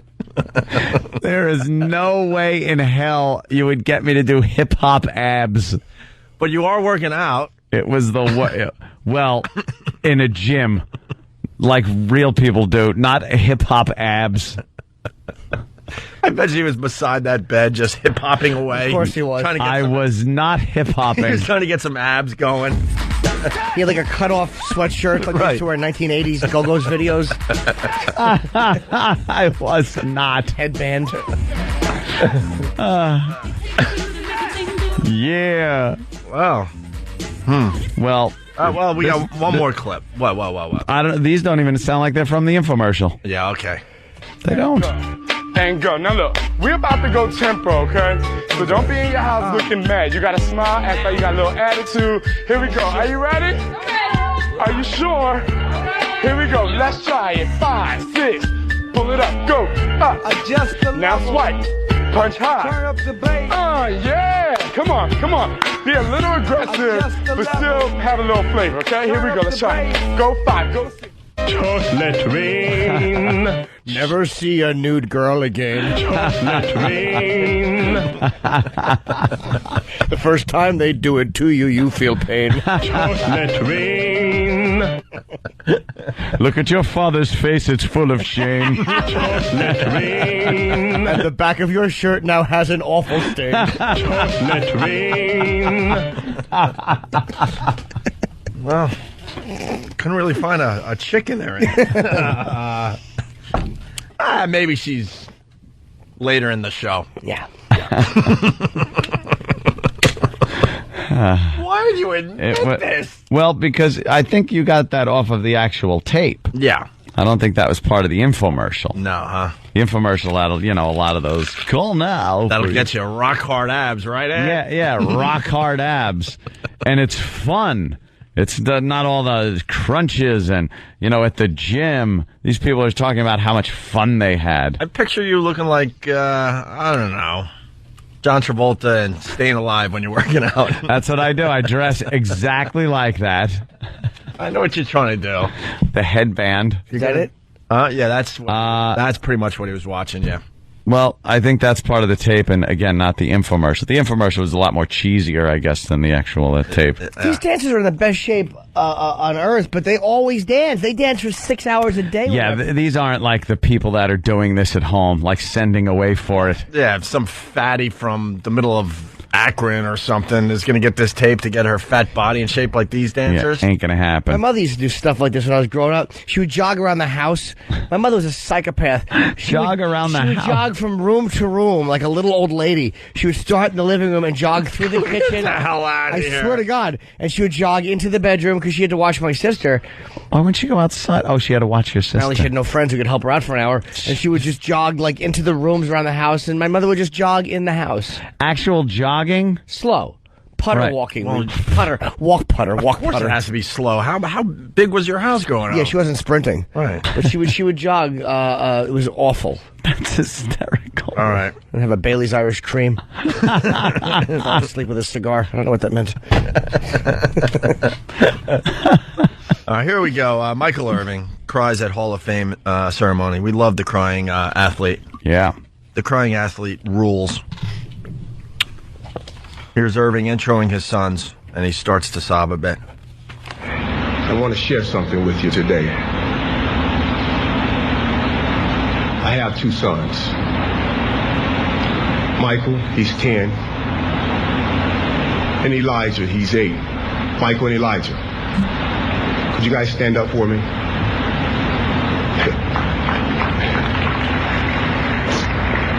That's my heart right there. That's my heart.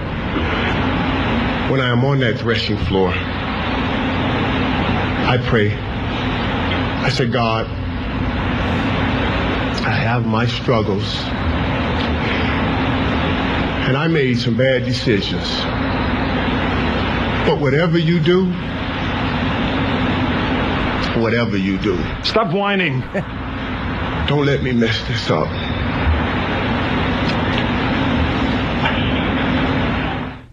And yes, Jimmy, it's Michael Irvin. I always pronounce the G. I'm an idiot.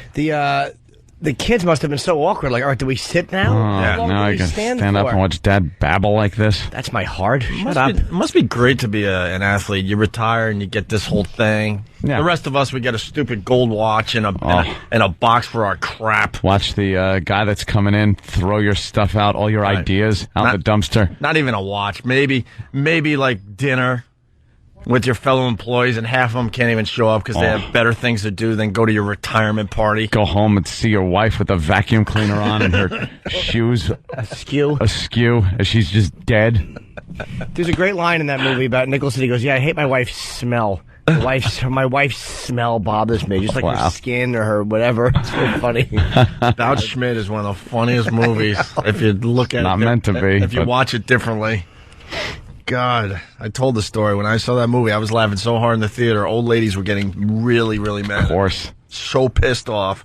But it was so ridiculous, you had to laugh. Everything went wrong for the poor guy. The best, though, was when he retired, and the new guy was coming in, and he's trying to give him some advice about the job, and the new guy doesn't want to hear it, and then he goes and out. all these files that he's been saving for 30 years. 30 years of his life's work in this place.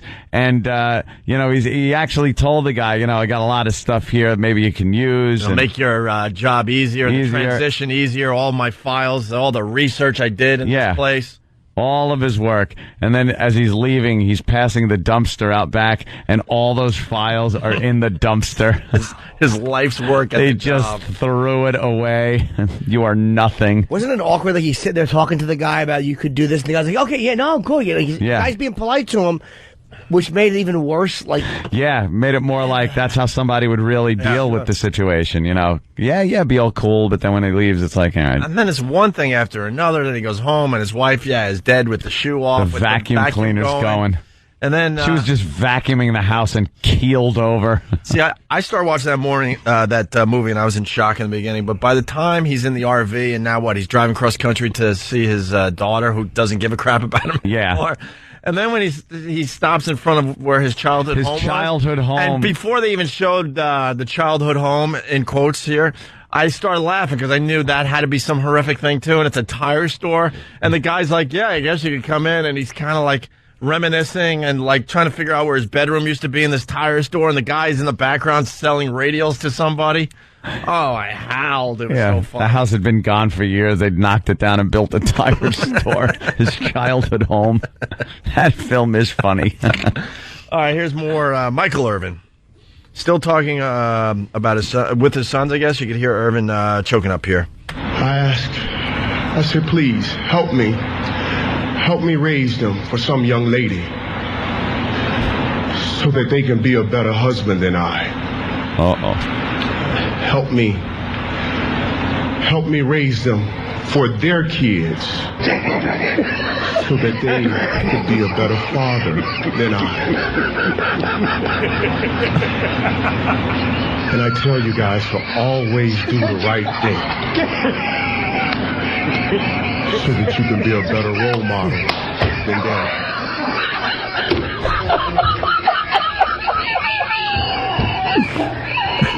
I was wondering if that was getting old. It's not getting old yet. I love the laugh. what an awful speech. Yeah, this How about is terrible. Aikman and Emmett? How about thanking your offensive line, stupid? Yeah, talk about the game. Talk about, keep that crap to yourself when you're talking privately with your kids. You're going into the hall because of Nate Newton and Eric Williams and Larry Allen and all those guys that would give Aikman 45 minutes to throw passes so you could stop and have a Gatorade and then tap dance in the end zone for an hour. How about thanking the offensive line? And Larry Allen was an animal. Oh, he's the worst. We got some great stories from our pal there. Tyson, yeah, he said Larry Allen would chew tobacco and then spit the gunk on the floor of his passenger seat in his Mercedes. Just an animal. He was a savage.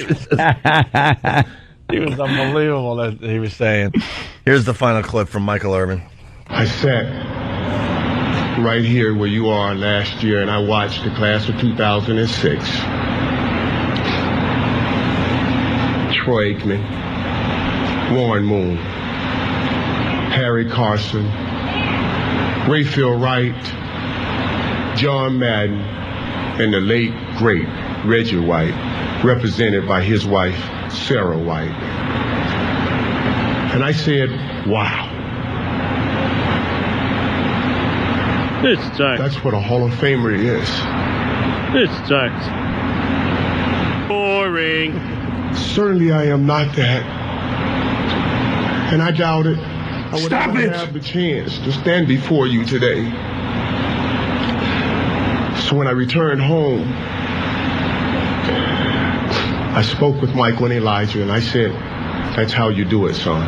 You can act like a man. You do it What's the matter with you? like they did it. Enough about Michael and Elijah. We get it. Oh, my God. Cares. Almighty, you did coke, you banged a lot of strippers, and now you get a case of the guilties? Shut up. Who cares? It just gives us a chance to play the Michael Schmidt speech. It was an awful speech, though. It wasn't about sports. He's phony. Elijah. We get it. And today we're also going to play Wrestling Fan. Wrestling Fan is one of my favorites, too. But first, Mike Schmidt. This is how you do it. Some 18 years ago, I left Dayton, Ohio, with 2 very bad knees and a dream to become a Major League Baseball player. Oh.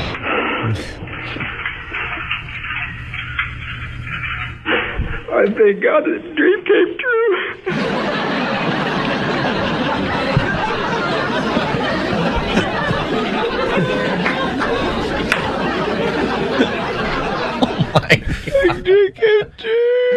Hey, God bless him, man. But that's just funny. God bless. You know who should be crying is the guy that left Dayton, Ohio with bad knees to become a baseball player and wound up working like in a factory somewhere. Yeah, exactly. Yeah. He sucked. Still working. Yeah, still working. He's not even close to retiring. Schmidt retired how many years ago? Making $26,000 a year. That's the guy that should be crying. You blubbering ass with a gay man stash. Get a hold of yourself.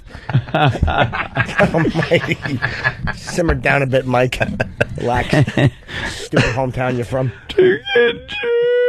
What happens to that voice? I don't know. We gotta add Wrestling Fan today. Oh yeah. Wrestling Fan crying in the bleachers is just one of my favorites. This guy's one of my favorites. Just I don't know. He's talking to some wrestlers. There's a little Q&A and he stands up, and the wrestlers, from what I hear, the wrestlers were horrified looking at this guy. And one of them even says something like, "It's okay, man." Like tries to calm him down. It was awful. This guy, and by the way, his name was Iraq. There we go. Young Iraq. Here is Wrestling Fan. I just want to thank each and every one of y'all for all you've done to your bodies. It's still real to me, damn it. Oh, that bad. You know, I forget how awful that is. This gives me the douche chills. Oh, severe. Oh, and you got to see the video. It's up there on all the sites. Damn it. The best part right now is he's sitting there. He does look like Iraq a little bit. He's heavier than Iraq. He's wearing like sweatpants with his shirt tucked in, so his fat is just billowing. And there's a guy that looks like Dennis Franz looking up at him in a creepy.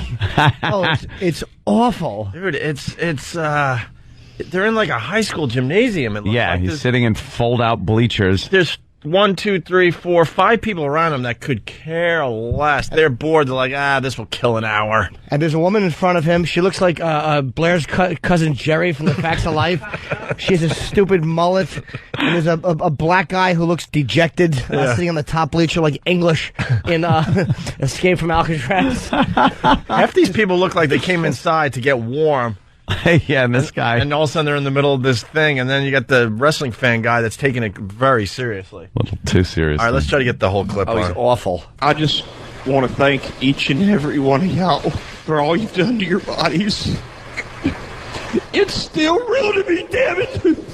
I mean, thank you. Take it easy, man. Thank y'all guys. You're awesome.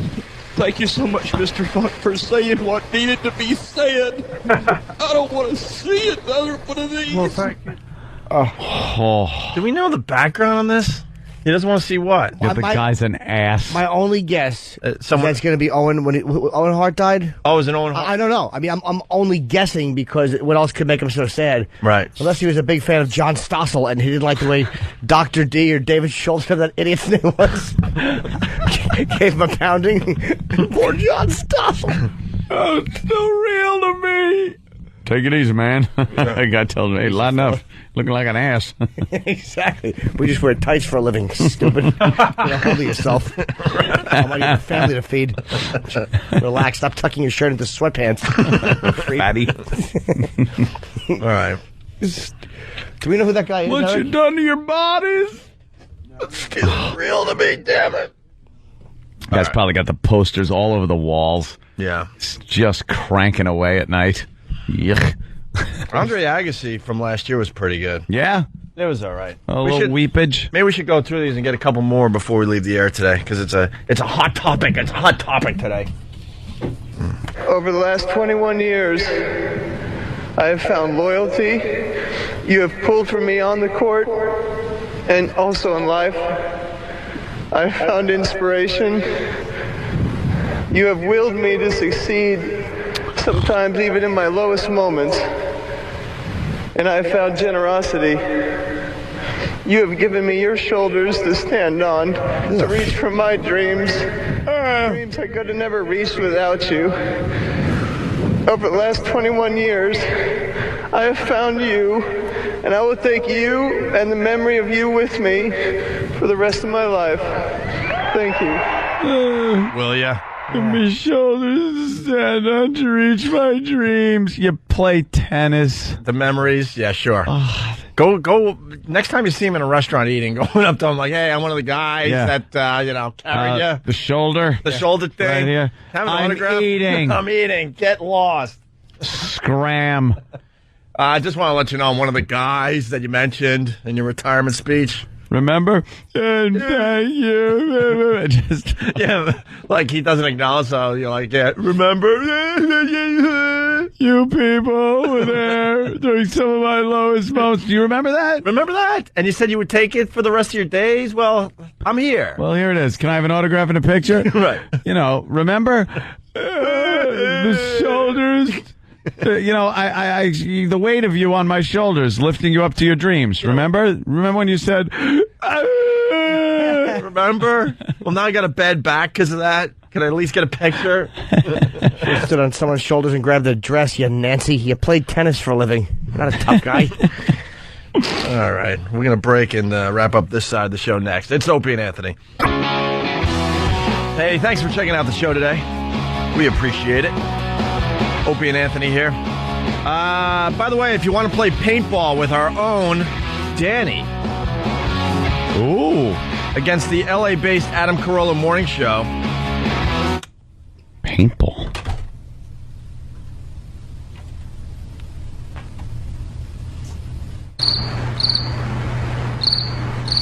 You can win $5,000. Go to 923krock.com for details. Made possible by the movie War, starring Jet Li and Jason Statham. Right? Jason Statham's pretty cool. That's right. One wants justice, one wants revenge, in theaters August 24th. So you go to 923krock.com. Doesn't matter where you're listening from. And sign up to play paintball with Danny out there in L.A., all right? Right. They need a better catchphrase than that, though. One wants revenge, one wants justice. This should be a better, have a one likes tapioca, one prefers other frostings. Are we going to get him? Some nonsense. Can we get him on the phone? Yeah. Oh, good, man. The wrestling clip we just played, man, it brings a tear to our eye every time we hear it. Yeah. And it looks like we got the guy that's in the clip. Well, finally a fan as big as the fans that we have on the show here. Yeah, I got to tell this guy personally what I feel. Dave Wills? Hold on. Yeah. What?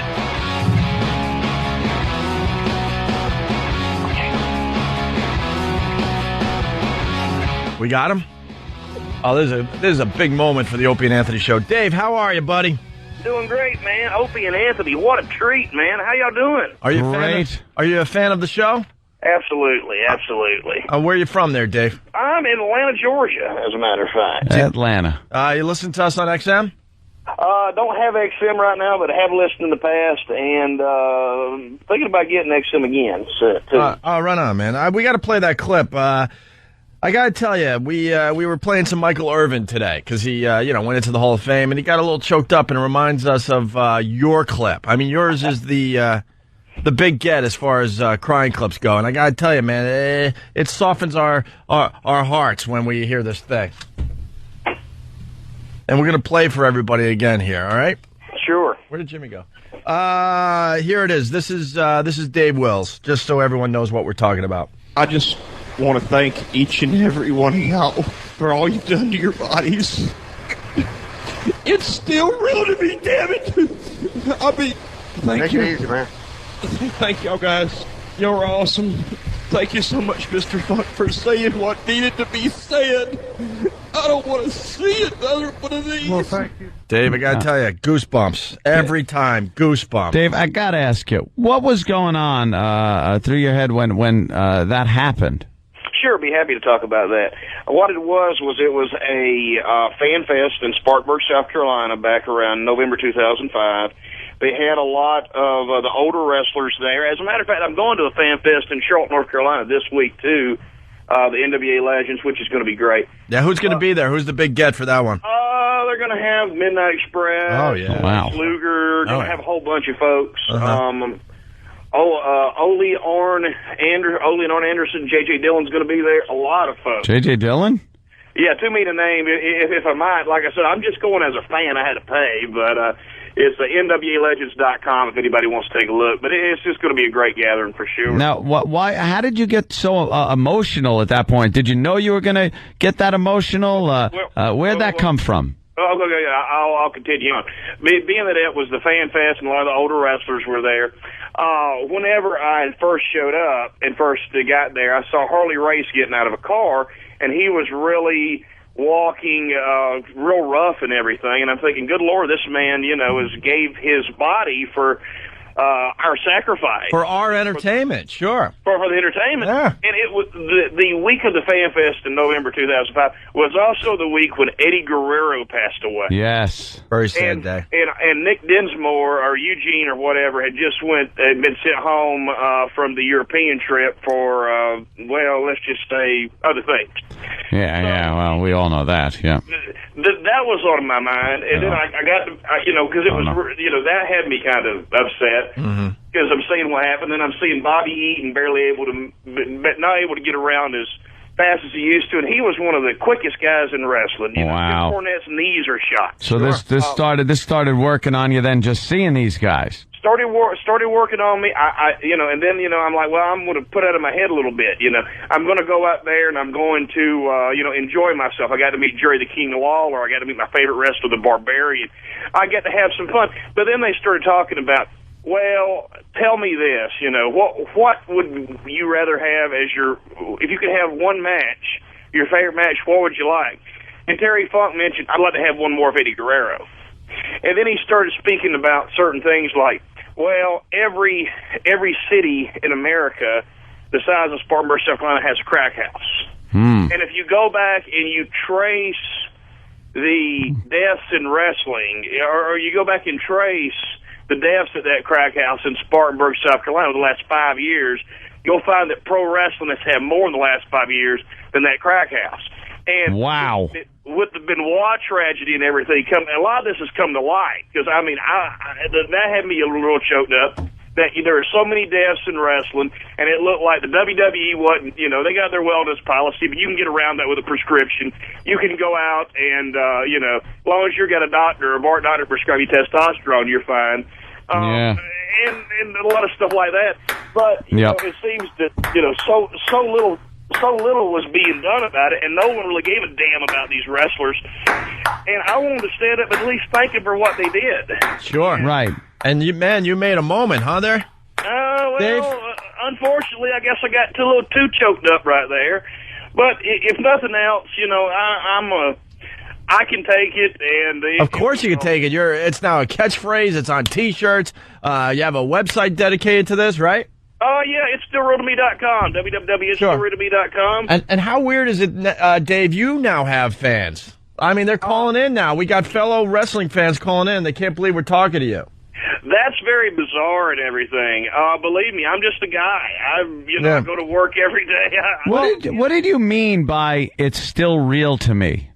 Well, at that time, I was thinking back to when it wasn't a lot of this sports entertainment, where they weren't doing stupid stuff like blowing up cars with Vince McMahon in it. Right. Where it wasn't a lot of the nonsense that you see on the radio, when you didn't see blatant, they had racial xenophobic angles back then, but a lot of the stuff was a little more toned down. It was more believable. It seems that, believability's almost totally gone from wrestling on to UFC. Pick it up. Yeah. But for that moment that I got to meet some of my favorite wrestlers, that I got to speak to some of the favorite wrestlers, that by sheer accident I helped raise the awareness of, the death problem in wrestling and stuff like that. Sure. That I was able to assist in doing that. For that day, I was the 7-year-old, the 7th grader buying wrestling books at the Time Saver in Ackworth, Georgia, when I first became a fan. Oh, yeah. Hey, Dave. At that moment in time, it was still real to me, damn it. And wow. And you shouldn't downplay. We got a lot of people on the lines that want to talk to you about this. They were moved by your clip, and they understand what's going on. We got this guy from Yellowstone, Steve. Steve? Let's put him on from with Yellowstone. Let's put him on with Dave Wills. Steve, how are you, sir? Hello? Yeah, what's up, Steve? Hi, can you hear me? Is this David? Hey, Steve, how you doing? Hi, how are you? I'm a little bit nervous, actually. I'm actually talking to someone who I consider to be a celebrity. Boy, has the word celebrity been cheapened in the last few years. I'm sorry, I couldn't hear you. I'm on an iPhone. Surprisingly, the reception is not good. Indeed. What can I do for you? I get laughed at a lot because I'm such a wrestling fan, and people will always tease me and say that it's homoerotic entertainment, but I happen. Steve, you there? Yes, I am. I'm just a little bit nervous. I've never been on the radio. Oh, all right. I'm certainly not doing anything behind the scenes. Take it easy, buddy. Yeah, take it easy. That's what they told you, Dave. I remember that. What do you think it is about wrestling that you like so much? At one time they had storylines. Tell that fat pig that wrestling is fake.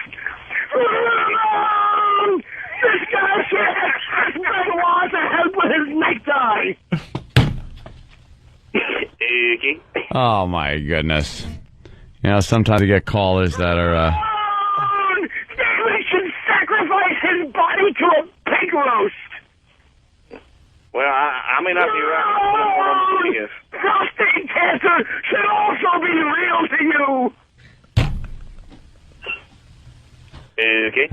Sometimes the callers get through the screeners. I'm sorry. Oh, Dave. I'll tell you what isn't real to David. Sit-ups. Well, at least somebody's playing. Wrestling death should be accompanied by a laugh track. That isn't, Hello? Hello? Dave. Yeah. Dave? Sit-ups. Goddamn, Jimmy. Sit-ups. Well. Can we get Dave back on the phone, please? No. Should we get Dave back on the phone? No, I don't want to hear him again. What? What a goose. Oh, what a complete ass. My God. And he throws his catchphrase around. Oh. It's still real to me, damn it. But without the real, crying. Yeah. Yeah. Take it easy, man. Get it? Yeah. It's still real to me. She got a bumper sticker that he sees as a truck as slamming into his face. He should read off a grill right before his teeth are pushed behind his skull. What a goose. He was a fool. Oh, he is a fool. He's a fool. He's just a fat nothing. Good for him. And he's a fan of our show, but he doesn't listen. But he doesn't have XM, and we're not on a terrestrial radio station in Atlanta. So he's not a fan. Thanks. So In other words, you're not a fan. So he kind of heard of us, I guess. He was a fan when Steve from Yellowstone called. He was immediately hung up. Who wouldn't? If you're the slightest fan of this show, you do not take a call from Steve from Yellowstone. I couldn't hear on my stupid phone. Does that phone in there dial out? Yeah. Yeah, that's why I was trying to get on a landline. No, we fixed it, but Oh. it's just gone through. So. Yeah. Okay. You tried to Ramon on your iPhone? It was awful. Jimmy, shh. Hey, Dave? Yeah. Sorry about that. We No problem. we took care of the situation. That happens from time to time. We got a bunch of listeners that are just idiots all the time. You know how it is. Indeed. Well, I do appreciate y'all having me on the show and everything. This is a real treat, believe me. Yeah. What about Chris Benoit? What's your take on that whole thing? What can you take on it? I mean, it's definitely one of the better in-ring technicians of the last few years, and unfortunately, a monster inside. I mean, I hate to say it, but you never really know. Did you ever meet him, Dave? No, I never did meet Chris Benoit. You never know what somebody's like. And it's like I was telling somebody the other day. He was saying, well, maybe it was his wife that killed the kid. And then I said, listen, here's the deal. Yeah. Yeah, go ahead. When you get right down to it, it doesn't really matter who does what have you or stuff like that. Right. What's that in the background? Huh? I hear something in the background. I don't know. Trying to get one of the callers to stop doing something. Yeah, go ahead. I was saying that with the Chris Benoit situation and everything, everybody's they're married or what have you. They're like everybody else. They have problems. Yeah. You've from one clip, you've really become like an expert on wrestling. You know that, right? You're more old school than new school, right? I actually followed it from '85, so I actually always have been a fan of wrestling. I don't know why I'm an expert now because I get on YouTube or what. Greatest ring technician. Let's go. Do what? Greatest ring technician. Yeah, greatest ring. I like the Nature Boy. Nature Boy. There you go. Ah, the Nature Boy. Good answer, sir. Ric Flair. Ric Flair. Sure. Yeah. What a performer. Yeah. What about these days? Who are the hot properties these days? I honestly don't pay as much attention to it as I should. Oh, really? I like watching Ring of Honor and some of the stuff in Florida, but as far as the main company, the WWE, nah. TNA, looks like they got too much Vince Russo in there. Yeah, absolutely. This sucks. Yeah. Not at all, but... All right, we got a wrestling question coming in here. Who do we have on the line? I don't even know who we have on the... Hello? Hi, this is Eric from Mayo. Hey, what's up, Eric? How are you? What's up, man? You're on with Dave. Hi, Dave. How are you? Doing great. You know what it is? It just seems that, like, a lot of times, because I watch wrestling all the time, and I know it's a good form of entertainment. People laugh at me all the time because I'm really not good at my job, and I watch a lot of wrestling. Well, you got to take care of your job for us for you. Yeah. But I mean, why do the people laugh at us just because we like wrestling? I mean, it's a fun sport. Since when has it been a sport? Ramon! Oh. David trims his pubic hair into a mullet. Ramon! Owen Hart proved that capes don't help you fly, do they, stupid? Ramon! That was David should put Heather Mills into a figure 4 leg lock. Let's go sick. How did he get through again? I got to apologize. I think it might be time for a new phone screener on the Opie and Anthony show. I know. Dave, I don't know what to tell you. I know Owen Hart was one of your faves. Got to apologize for that. Yeah. Oh, that's fine. That's fine. These people have no couth. They don't understand, fans like us as far as wrestling goes. These people mean something to us, and a caller calls up like that, and it hurts. It's ridiculous. Well, I hate to say it, but a lot of what's out there in the out there on the TV and in the mainstream, what this became with WWE and TNA, it's brought about some of that, as a matter of fact. Yeah. That's terrible. Ramon! Eddie Guerrero's new wrestling name should be the junkie who pushes up daisies! Ramon! Get this fat pig off the telephone!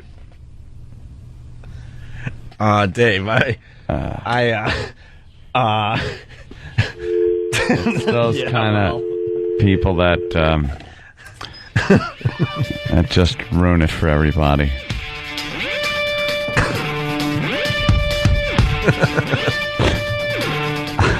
That's all, folks. Thanks for checking us out today. Damn, Jimmy. We'll be continuing on XM. Have yourself a great day. Yeah.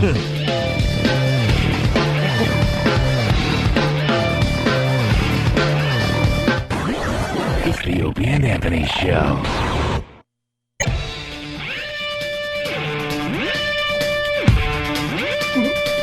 Here we are on XM Satellite Radio.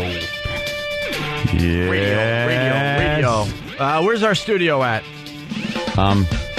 The one that we're supposed to be broadcasting from, but not. Well, because this is getting old from one place. We need the walk.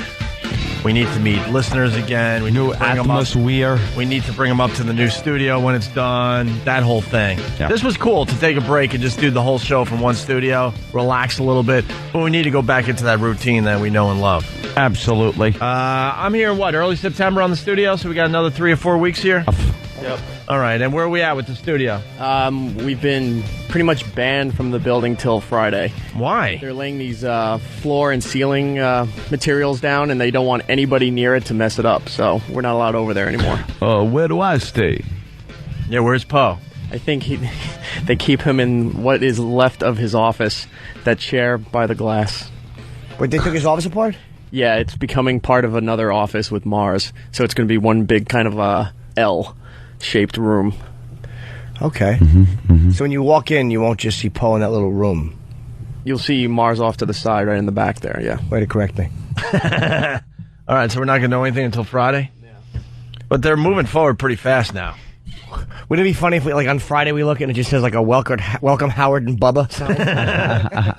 Bubba's going to not make this merger. No? No. I thought it was very popular. No. It's not bringing any numbers in. Starting to put feelers out for, of all things, terrestrial radio. Yeah. Good luck to you. Let's say hi to Hollywood. What's your last name, Hollywood? Hollywood Nova. What's happening, y'all? Hollywood Nova? Yes, sir. Yo, B. It says, try to meet you guys at the airport. You're calling from Detroit, obviously, and you got arrested for IDs not matching. What's that about? Well, first of all, let me say hi to my poker partner, Ant. What's happening? I ain't playing poker with you in a little while.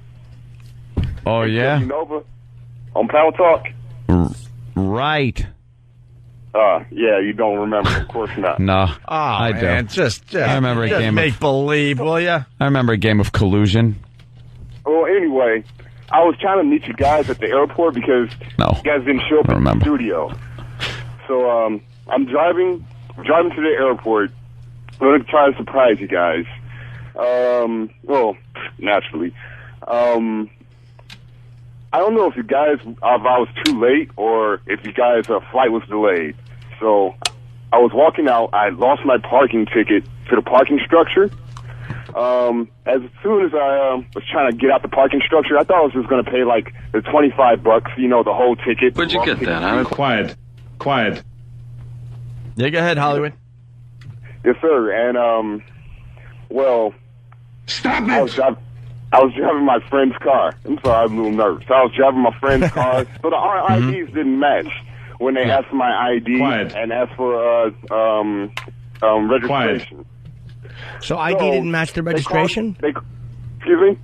So the ID, you had two IDs that didn't match, or your ID and registration didn't match? No. I had my license and I had my friend's registration.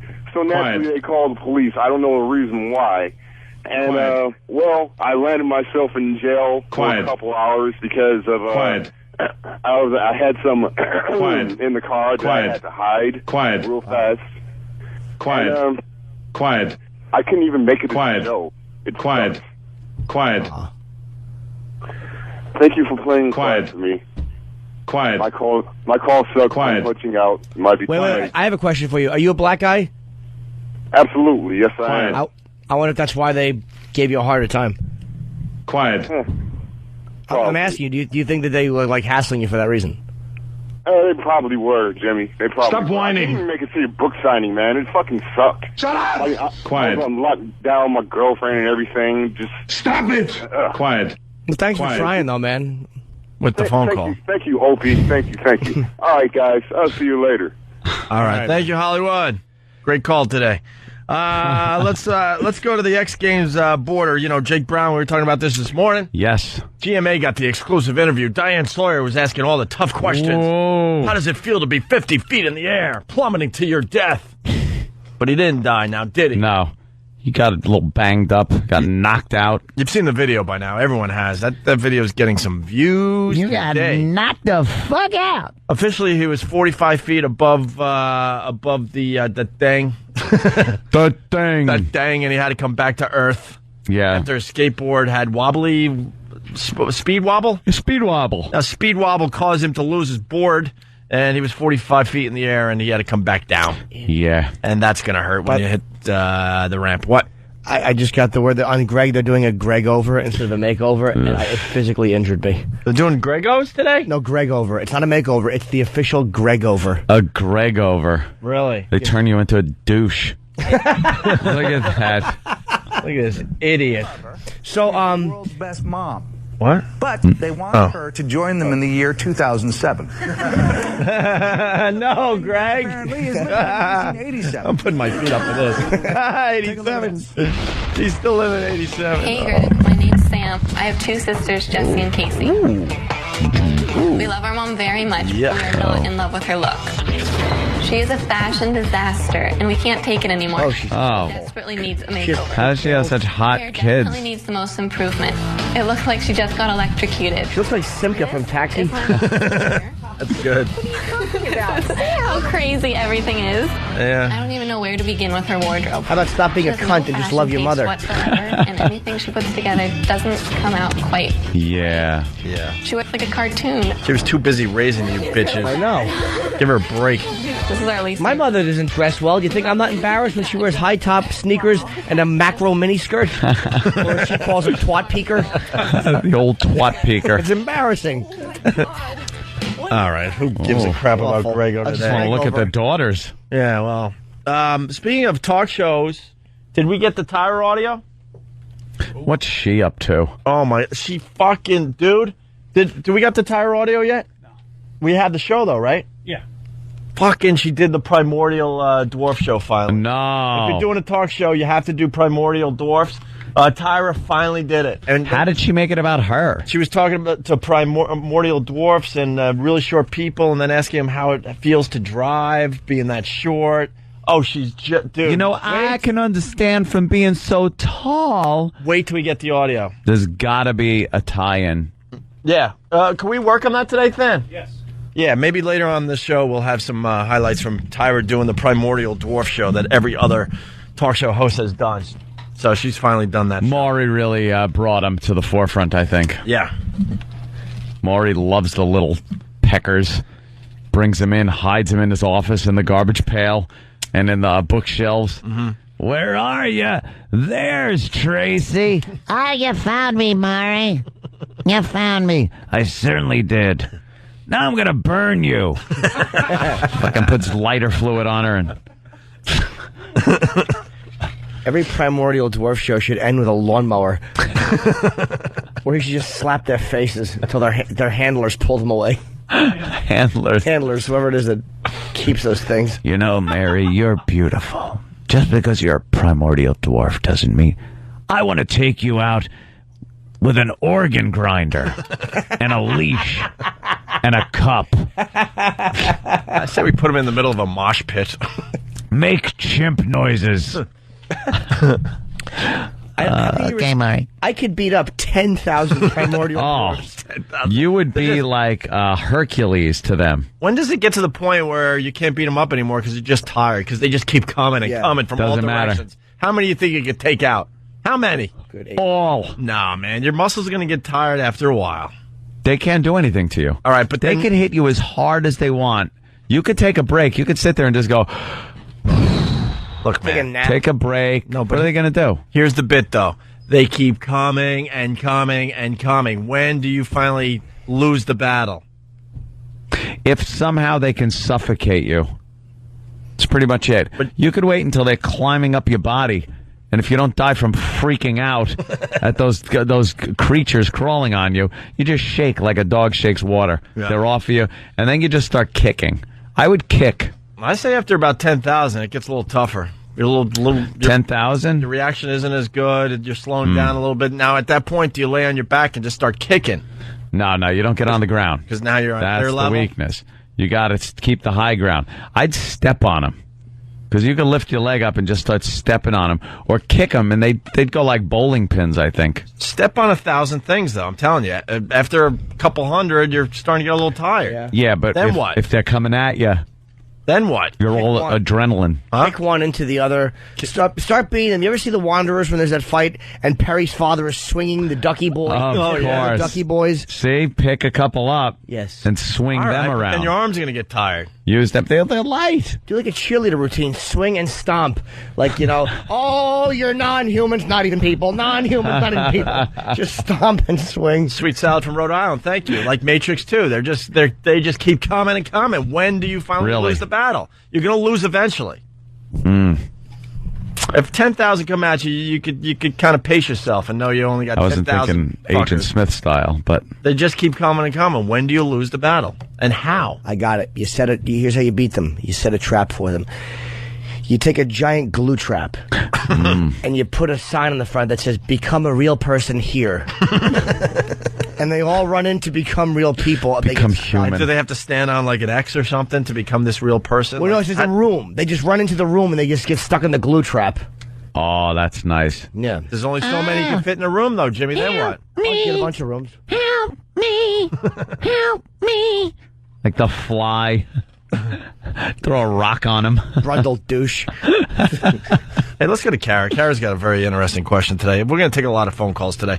Kara, Jersey, what's up? Hey, yesterday was my boyfriend's birthday, and he turned 32. What did he want for his birthday? Earplugs for that voice? Sorry. Very good. I got him a PlayStation 3. And PlayStation 3 for his birthday? Yeah. Very good. And we went to see a ball game, and as we were walking back to find the car, I said, "Oh, I know exactly where it is. It's under C." And the car was right there, and he goes, "Oh, how appropriate, C for cunt." And then he said he was just joking, and I know he listens to you guys, so he thought it was funny. And because you guys talk like that. We don't go for that, though. I mean, there's a line you have to draw. I think that when it comes to disrespecting a lady, I think you have to kind of put the reins on it. I agree. I thought so. I was like, that's not funny, and I thought you guys would agree with me. Okay, good. Well, it's a matter of, like, a little racy humor is one thing. Yeah. Like, if he said it was a B and he goes, "Hey, boobs," but to imply the C word is a little bit, that's just a little racy, and I can understand your ire at that. All right, Kara. I thought maybe, like C for cutie would have been better, but, That's cute, or C for cuddly, or C for, can we eat something, C for cutie would work, but let's be honest with each other. You're not cute. I even suggested C for cunnilingus, but, All right, that's a little even that's a little much, though. Kara, are you cute? Yes, I'm cute. Yeah, but everybody has a problem. What's your problem? I don't have a problem. C for cancer? I love you guys. No, what's your problem area? Everyone has a problem area. Yeah. Oh, Is it the hips? Area? Like, with me, if you look really, really close, one of my thumbs is shorter than the other. So it causes problems in my life. You got right. Cost him every Fonzie competition in the 70s. What? I hope that doesn't interfere with your sex life. Oh, yeah. See? How about C for card? Because you're quite a... Yeah. Cut up. What's your problem area, Kara? Everyone has one. You got big thighs? No. How much you weigh? What you got? About 115. That's all right. Better be all right. She's 6'8". Yeah. and how tall? 5'3". How about C for canoodling? Oh, I like that. Yeah, you can canoodle. Maybe you and me could do that sometime. Well, you have a boyfriend. I don't like to be disrespectful. Where are you from? You know what else I got him for his birthday? I got him your book. Oh, thank you very much. How about C for Can You Focus? Where are you from? I don't like to admit it, but I'm from Sayreville. All right, listen, we got a big star on the line, so we got to let you go. You were kind of filler. I hope you don't mind. No, it's cool. Love you guys. I thought you would. We actually went to you to just fill so we could, dial a phone. I hope you don't mind that. No, I don't mind. And you certainly didn't disappoint. Thank you. Randy in New Orleans, today on Pot Talk Monday. Updated. Now it's out off the board. How many dwarfs can you fight off before you get tired? That is the question we asked today. Yeah. And, someone that might have an answer is Doug Stanhope, because he likes the drugs. Yeah. Doug would start smoking them. Good morning. Hey, Doug, here's the deal. Hey, Doug. We're going to start with this. We just found out that Tyra Banks did her show on primordial dwarfs. You ever see these things? That colored girl, right? Yeah. You ever see these things, primordial dwarfs? No. They look like progeria kids. You ever see a progeria kid? Yeah. That aging disease? Yeah. They look like them, only they're about 2 feet tall. They are freakish alien-looking things. Yeah, they're very, they're squishy. Like, they look like their parts are squished in a little bit. Like those twisty cats? What's a twisty cat? Twisty cats was like a big news story several years ago where this woman was breeding these cats that didn't have front paws. The bones were missing from the front paws. They were genetic defects that she was purposely breeding, and they hopped like kangaroos on their back feet, missing bones. Oh, how great is that? How cute. And why was she doing this? She thought they were adorable. I'm looking at twisty cats, a quick Google, and there you go. You can look at twisty cats thanks to Doug Stanhope. See? And what, they hop... Primordial dwarfs.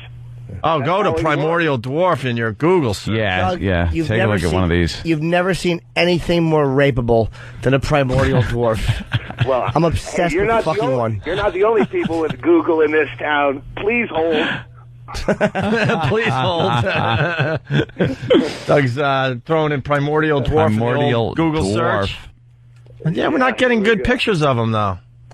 Nah, we got to get the ones that Maury Povich gets. See, Tyra's Primordial Dwarf Special. Go to that one. Oh, yeah? Wait, Primordial. I must have misspelled. I got Dave Mordahl. Oh, that's different. All right, images. All right. There you go. The first one. E-Rock, up there. I think you found one. You found it? Yeah, I found him. All right, listen, Doug, we do this thing on Monday. It's called Pot Talk Monday. So today, here's the thought. Primordial dwarfs, they're coming at you. How many can you fight off before you get too tired and you lose the battle? And here's the deal. They could... Huh? Do I have a pool cue? Pool cue, you can use whatever the fuck you want, but they keep on coming. There's not like a certain amount. Like, it's not like you against 10,000. They just keep coming. When do you finally lose the battle with the primordial dwarfs? You know what? I can't imagine them actually, once they got to you, like, how would they... I can only imagine them, like, giving you, like, this slobbery hickeys or something. Yeah, but just basically imagine biting and punching and kicking you. Now, they'd be easy to kick away, I think. But if they're all coming at you from all angles, you'd have to start helicoptering a few around, I think. One of us. Freak. All right. Yeah. So we're talking about primordial dwarfs and twisty cats today with Doug Stanhope. What's up, Doug? Hey, good morning. I got my fake I'm awake voice on. Yeah, so do we. Yeah. Are you in New Mexico? Yeah, Arizona. I'm at home. Okay. Also, it's pretty early. Yeah. So we're on Dirty Talk O&A? Yeah, this is filthy language radio. It's good old filthy talk. Fantastic. Yeah. Hey, we had Chris Hansen on. We were trying to get a hold of you, but it didn't work out, unfortunately. Yeah. Yeah, that was a Wednesday. I have these Wednesday drunk dial nights now because I got Last Comic Standing followed by Chris Hansen, so it's like this double whammy of hate. I drink through it, and then I try to blog, but I can't spell, so I just call people and go, "You can't believe this shit, God damn it!" Yeah. You don't like Chris Hansen? Oh no, that guy's just self-important fucking douchehole. Self-important douche. Oh yeah, he's awful. That show just fucking kills me. It's worse fear mongering than even terrorism because parents get so into that. Oh well, if you watch that show, you'll see that these pedophiles are more of a problem. Yeah, if your kid's sitting online going, hi, random 55-year-old dude I've never met. My name's Brittany. I'm rubbing baby oil on myself by the pool. God, I wish I had a wine cooler.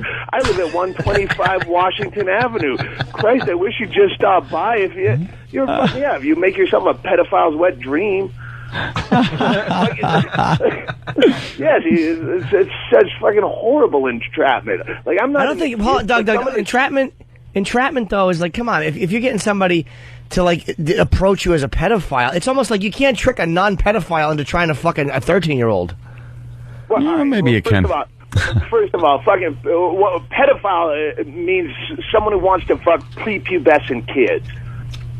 That's when you get a fucking hot chick like they have on there, and they Well, you know what? Can I jump in? Patrice O'Neal was in, and he kind of made the point that they're making these girls, these decoys, just short of fuckable. And Patrice is like, if you really want to do this, why don't you do it with 10, 9, and 9-year-olds? But they're trying to they're kind of like tapping into the I hate to say it, sort of the hotness of the whole thing, that it's a 13, it's a 14, it's in that weird age. For it. Don't apologize for it. Were you 14 once? Did you want to fuck? Okay then. Right. Did you know what you were doing? Yes, you did. Basically, what Patrice was saying, they know exactly what they're doing by using that weird age there, I mean, if they really did it with, 8 and 9-year-olds, it would be so creepy. No one would then you would just want to, shoot the guy when he walks in the door. Yeah. Then you'd have a serious Still wrong, obviously. I don't want to be jumping on the radio saying that, I'm condoning this. But, I mean, I think Patrice made a pretty interesting point, because if you really want to take care of this problem, set it up with 8 or 9-year-olds. But do predators really catch 8 or 9-year-olds? I think most pedophiles or whatever probably don't go after 8 or 9-year-olds online because the communication skills aren't there. Like a 12 or 13-year-old can sneak out, meet you somewhere, have a relationship online. I don't think an 8 or a 9-year-old can. I mean, they got to be taken from the house. Yeah, I think most times you got to meet them. And most pedophiles or most victims of pedophilia, they know their attacker. It's a family member. It's not someone they met online. Because again, you don't. If you teach your kids even the most basic skills, we grew up without the internet, and there were just as many pedophiles. We just didn't have the internet, and your parents dealt with it by talking to you. They'd go, hey, don't talk to strangers. Some of them might want to fuck you. And you go, thanks, Dad. I'm going to log that information in my brain, and that's why you didn't, get fucked by a stranger. That's why you got fucked by your uncle. They never said don't talk to your uncle. But if you have just the most minimal parenting, you're not going to do that online. So but it's also hard. Go ahead. No, go ahead. Go ahead. I say it's also hard because it's like online you really think you're talking to a 13-year-old. In person, you're talking to a strange adult. Like they'll say don't go up to strangers, but you kind of know your parents never say to you when you're a kid, never talk to somebody else your age who's a stranger.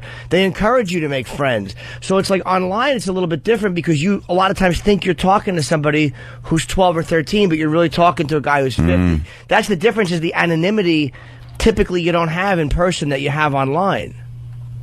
I would love to do a reverse sting with like a 35-year-old woman saying, God, I really want to get laid by a 14-year-old boy, and just bust all the sea of 14-year-old boys who show up. Shove their dicks out. You just touch their penises with lit match heads and say, dirty boy! And then what happens to them in 20 years? You bring condoms? What were you planning on doing this mother of three? It's such a double standard, though, man. I mean, women sleeping with boys of 14 or 15. We barely blink when those stories hit the paper. It's a Hey, by the way, Squeaky Wheel writes, Hanson explained that it's not entrapment because they do not approach the pedos. The pedos reach out to the plants unprovoked. He did make that point on our show. But even if they didn't, you couldn't entrap me into having sex with a 10 or 11-year-old. You just couldn't do it because it's not what I want to do. Like, I always kind of believe in entrapment, but in a way I don't. Like, if you're going to do it, man, you're going to do it. Yeah. It's like if they put dope on the table. As if they, as a weak analogy, but if they put a $100 bill on a bus bench, and if they vilified thieves as much as they do pedophiles, they go, "Oh, this person they pocketed the $100 bill." Well, all right, if you're going to wave it around like that, you're going to get takers. But don't act like it's this epidemic that it's not.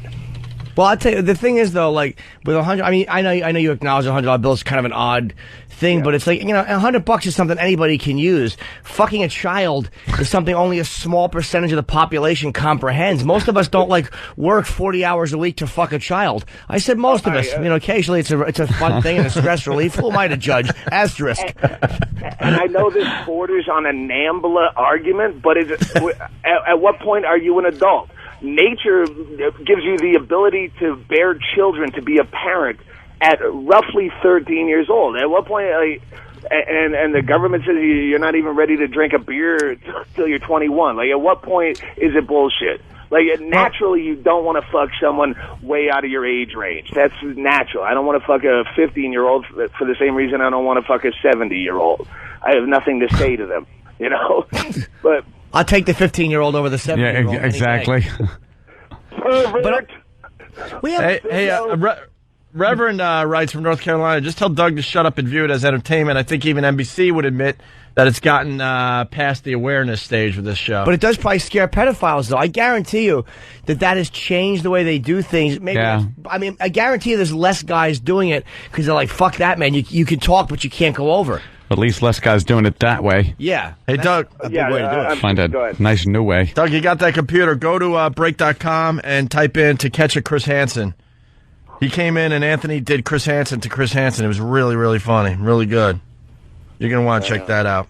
Oh, by the way, I just got to acknowledge something. I didn't intentionally try to steal a Ron Bennington bit, so relax. About what? Fighting things like... people are just getting. Relax.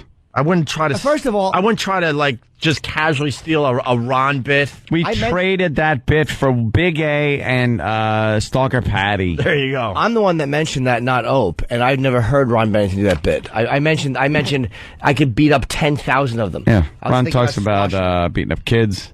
Oh, really? I mean, kids or animals. I love Ron. It's like, how would you fight a giraffe? You got to choke him.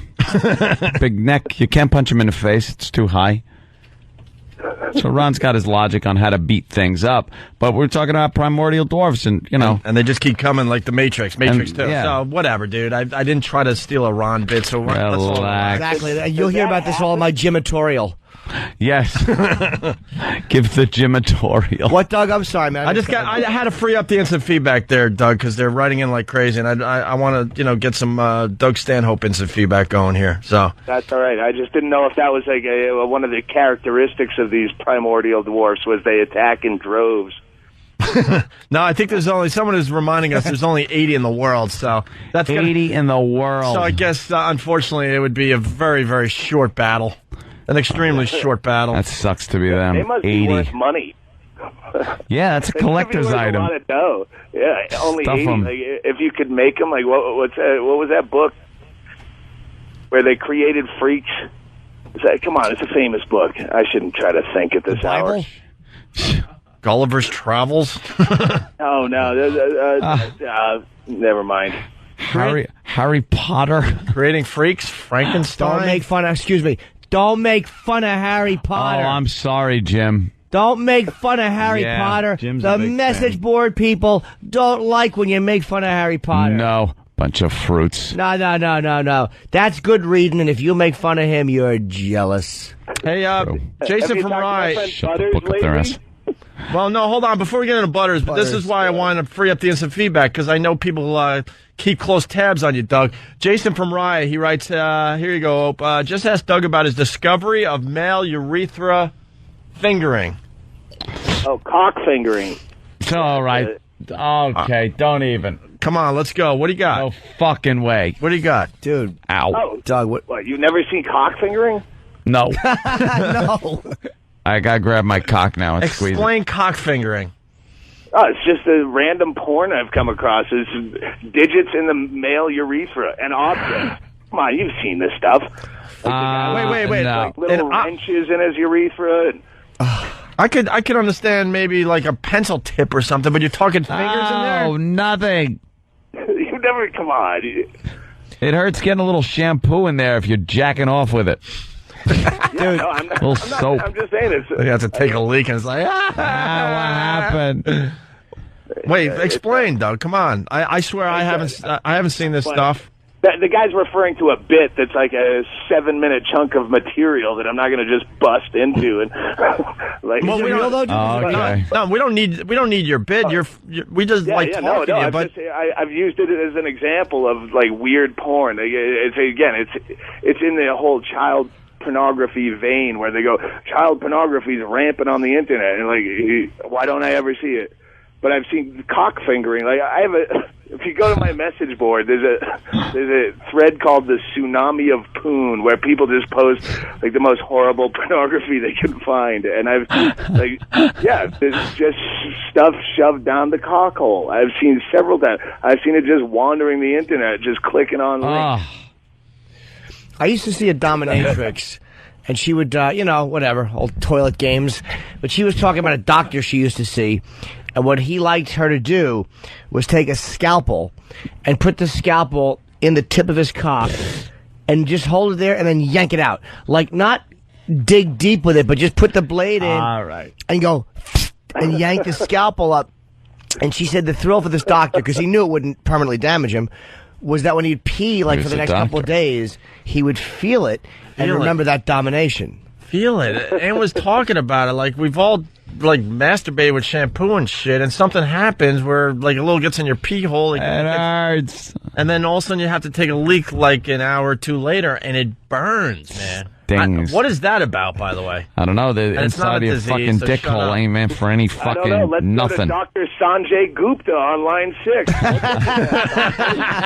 Sanjay Gupta. My friend Zool, he was this biker comic, Doug. He was really funny. He was just a fucking animal, but he was so dirty, and he had this one joke, don't you hate when you're taking a bath and you get a little soap in your pee hole and then mommy has to come and suck it out?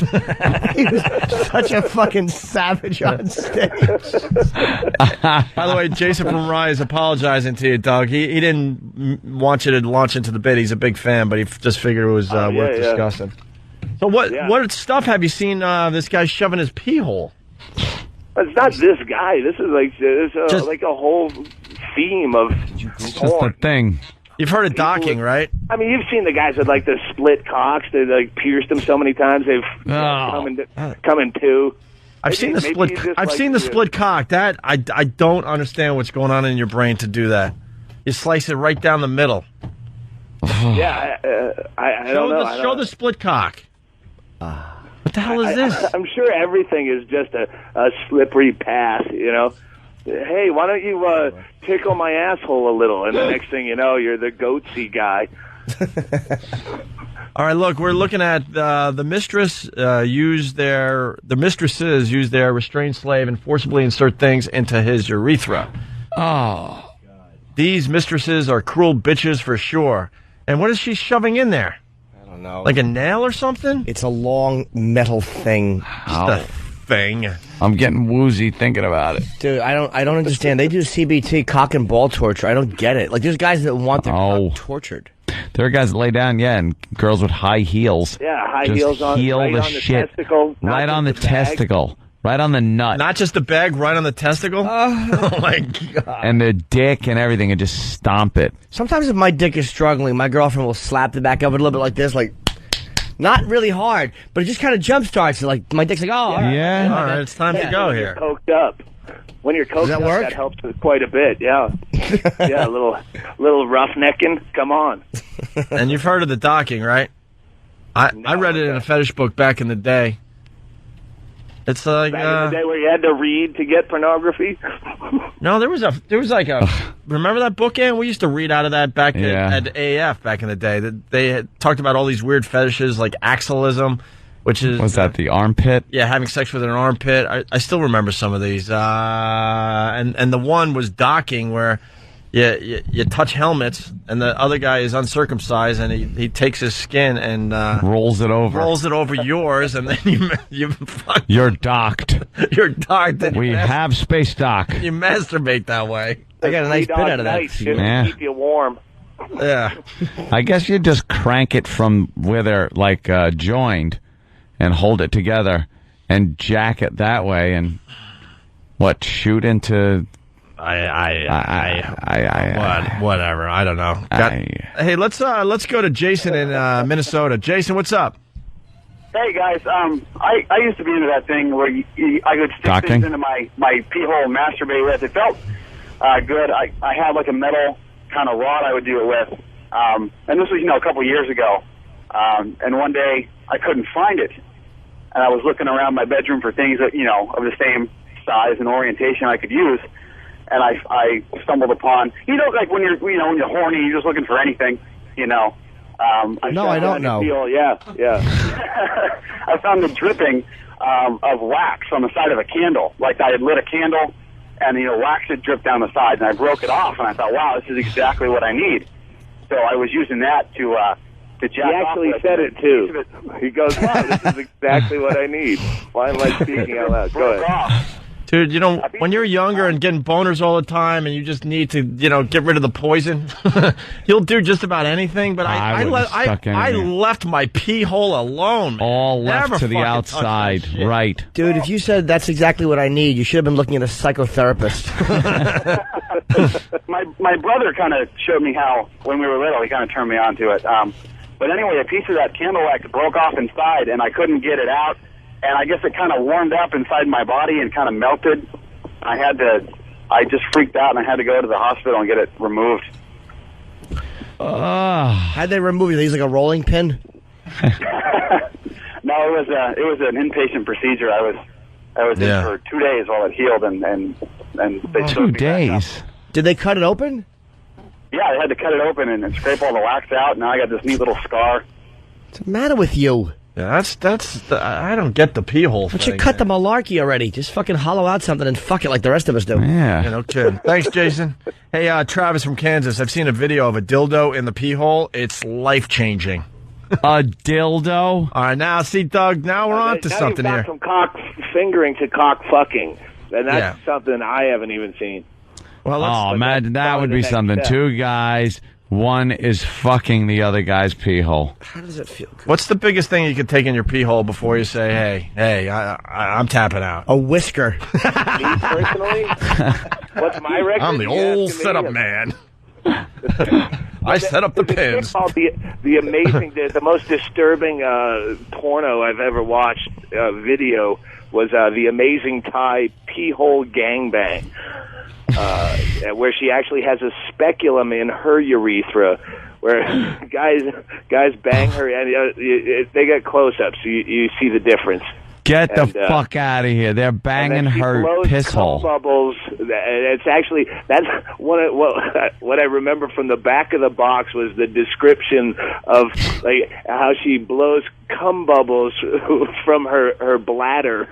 And it was written in a way that's supposed to be a turn on. It was the most disturbing thing. Oh my! The Amazing Thai. Hey,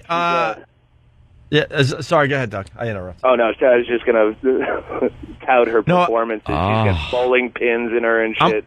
I'm a little distracted because we got fucked. That guy with the candle wax story. That's in a book. Brian in Atlanta. What's up? Yeah, man, that's a Chuck Palahniuk story. It's in this book called Haunted by Chuck Palahniuk. It's like completely made up. That motherfucker got us. Hearsay. Hey, you know what? That was the first Chuck Palahniuk book I threw away, by the way. Yeah, I hadn't made it all the way through. But no, I mean, you know what? Do yourself a favor, man. If you got haunted and you're struggling through it, just throw it away and find another book to read. And I love Chuck Palahniuk. I couldn't get through that one. I don't know who he is. Fight Club. Fight Club. Yeah. All his books are really interesting. Oh, I don't go for that type. But Haunted was the first one. I just couldn't. I hated it. Dave in New York, what's up? Hey, what's going on? You guys missed the sickest fucking thing there is. Oh, sorry. Sorry. Ball enlargement, where those guys inject like a needle into their balls and they just pump them up with like silicone or like saline solution. Their sack winds up getting to be as big as a freaking grapefruit. It's called body modification. It's they fill it, really bizarre stuff. They fill their cocks. And I saw a documentary of these guys, and the one guy was just talking, and he said that he had a tattoo. He had like he did something with his dick, so now he has to piss through a hole. Like he doesn't piss through his dick. The piss doesn't make it to the head of his dick. He pisses like right above his balls, and he had flames put around it. And he goes, "I have to piss to put the fire out. I have to piss to put the fire out." This guy should just be shot. Ew. Why are you alive, sir? Where did you find this documentary? My friend John Mazurek had it. He was a guy who worked at Port Newark. Look at that. BMEzine.com. Body modification e-zine. They have everything you could possibly want to see on there. It's a free site. BMEzine. Zine.com? Yep. Yeah. All right, thank you, sir. Check it out. Dave in You New guys York. rock. Thanks. All right. And does your ball stay that big? Yes. Or does the liquid get kind of just soaked into your body and go away? No, I think they do stay big. Apparently, I've heard that trannies in Brazil use it, too, to make their dicks bigger.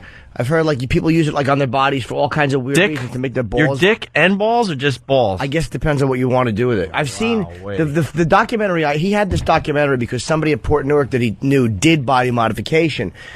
And what they guys will do, and Stanhope has probably seen this, is guys will, they slice the back of their cock open with a razor, like a banana, and they open it up and it heals, and they put studs on the inside and they tattoo the inside.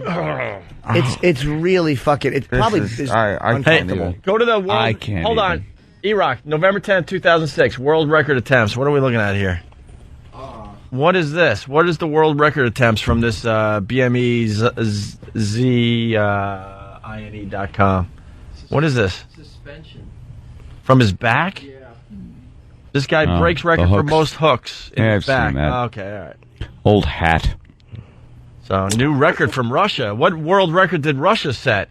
1,500 needles for 1 hour? What's that? Most disconnected stripper. 1,500 needles in his... What is that? In his arm. Oh, that's in his arm. Oh. Holy shit. 1,500 needles in one arm. What happened? Did somebody get to 1498 and just bail out? I'm going to 15. That probably hurts. All right. See, Doug, look, you never disappoint. The phones are lit now. Let's go to Steve in Red Bank. Steve, what's up? Just want to let you guys know there's this fantastic little video I saw of this guy inserting a AA battery into his cock hole and then firing it out like a little missile. Oh. If you could fire it out, well, then you'd have some incentive to do that. What the fuck? You could shoot it out like of a it weapon. a dart gun. We're just getting bored sexually, man. I think we've done everything we possibly can. What the fuck? So now we're just making up shit. Your piss hole is like one of the most sensitive areas on your body. Never. That dick and balls is just set up for very minimal things. Mm-hmm. Pissing, fucking, getting jerked, the balls getting juggled around a little bit. And making bat wings. Bat wings are fine. Don't forget bat wings. That's it. Airplane. Docking. Airplane's fine. You ever take the loose skin around the side of your wiener and pull them out like wings and go, make them turn? What are you trying to get a kid to suck it? Open up, here comes the plane. Fucking creep. You ever make your dick disappear? Yes. Inside the mouth of an invalid. As they're laying there going, that sucker will push inward if you do it right. No way. Oh, yeah. There's no way I could get my dick to push in me. Well, maybe you couldn't. There's a fucking giant fat cock. Love having a big fat cock. That big fat hiney wrecker you're walking around with. Let's go to Mark in Houston. Hiney wrecker. And we got a split cock guy standing by. But first, Mark in Houston. Mark, what's up? Yeah, hey, no, my ex-wife used to do a thing. She called it a dick queef. She would do it. She would blow into my piss hole, and when she moved her mouth away, she'd stick her thumb over and let it out. It would fart like kind of like a pussy queef. Sounds like an enchanting relationship. Kind of neat. That doesn't seem possible. No, it felt kind of neat, actually. Doesn't seem possible, but how many guys are going to to this now? There's a few out there. Yeah, exactly, There's a few. We want a recording of that. Yeah. All right, thanks, sir. It's got to be high pitch. Yeah, let's go to Greg in Cleveland. Greg, what's up? Hey, guys, I knew this woman who used to work in an emergency room back before Viagra and everything, and they had some, 80-year-old man come in there one time complaining, and he had 8 pipe cleaners shoved in there trying to keep it hard. Pipe cleaner. You can bend it into different shapes. Poor old fella. Poor old codger. Poor guy. All right, let's talk to Rob from North Carolina. Rob, what's up? What do you got? Hey, what's going on, guys? You actually have a sub-incision, which is the split cock. So, what's it called, buddy? No, I actually have a split cock. Oh. Why? Why? It's awesome. Why? But why? It's hard to explain. I actually do the sounding, the shoving metal things in there and stuff, and if you split up a little bit, you can fit more in. Oh, logic, of course. But Rob, you're not explaining why. You're talking to a lot of guys right now, and how does it get to a point where you decide? Yeah. How do you get to a point where you decide I want a split cock? I've seen a few pictures of the split cock, and not even a thought of ever attempting this. No. Yeah, I had a lot of genital piercings. I used to be a piercer for about 4 years. I do sideshow performance now, and I've just seen a lot of guys. Just figured it'd be cool to do, and I did it, and I really enjoyed it. So, how'd you do it? How'd you split your cock? It's a underground surgeon type of guy, and it's just a scalpel you cut and you sew the sides together, and it splits. How much does that hurt? No, I gotta see 3 people just to get a Xanax prescription. Body modification people, because it goes cutting your junk in half like a. That's funny, man. You know, that's a tough one to write off. Fucking insurance is a medical necessity. I had to get my dick split. Do you have to use a rubber? It'd be weird to have some kind of fetish or whatever like that. That even me and Norton go, I don't get it. Yeah, what the fuck? I can see a little log in the mouth. How do you fuck with a split dick? You carry around rubber bands? So it's I still get hard, still normal, but it's not tipped like in the end. It's sort of. Hold on, dude. But when it gets hard, what the fuck's going on? It's split. Oh no, it's not split all the way. So it still gets hard, like a hot dog in a microwave type of thing. Yeah, but what about the tip? That doesn't get hard, right? Oh no, don't you feel it? Yeah, blood flow still goes there. And aren't you worried that right now it swells up like a moray eel? Well, I'm thinking if it's split already and you're having sex, aren't you worried that the damn thing's going to tear? No, not really. I mean, it's fully healed up, so. We've all went for that piece of skin on the side of our nail and decided, I could take this off. Next thing you know, you got a long red strip all the way down to your elbow. Ow. Ow. I'm just thinking, you're having a lot of sex with a split cock, it's got to tear. Well, also sex feels a lot better because your urethra, it's real sensitive, so sex just feels a lot better for me as well. I love that. Sex feels better. Sex is great the way it is. I don't have to chop my cock in two. Rob, we're really trying to get into your brain here, though. Chris on Long Island, he asked, and we asked, and you're still not helping us out here. He goes, what makes people do this? All right, there's a ton of people that do piercings. Yeah, just one step further. That's more than one. That slippery slope. Yeah, it's almost a slippery slope theory. Yeah, I mean, I'm not going to split it anymore. I mean, I like where it is now.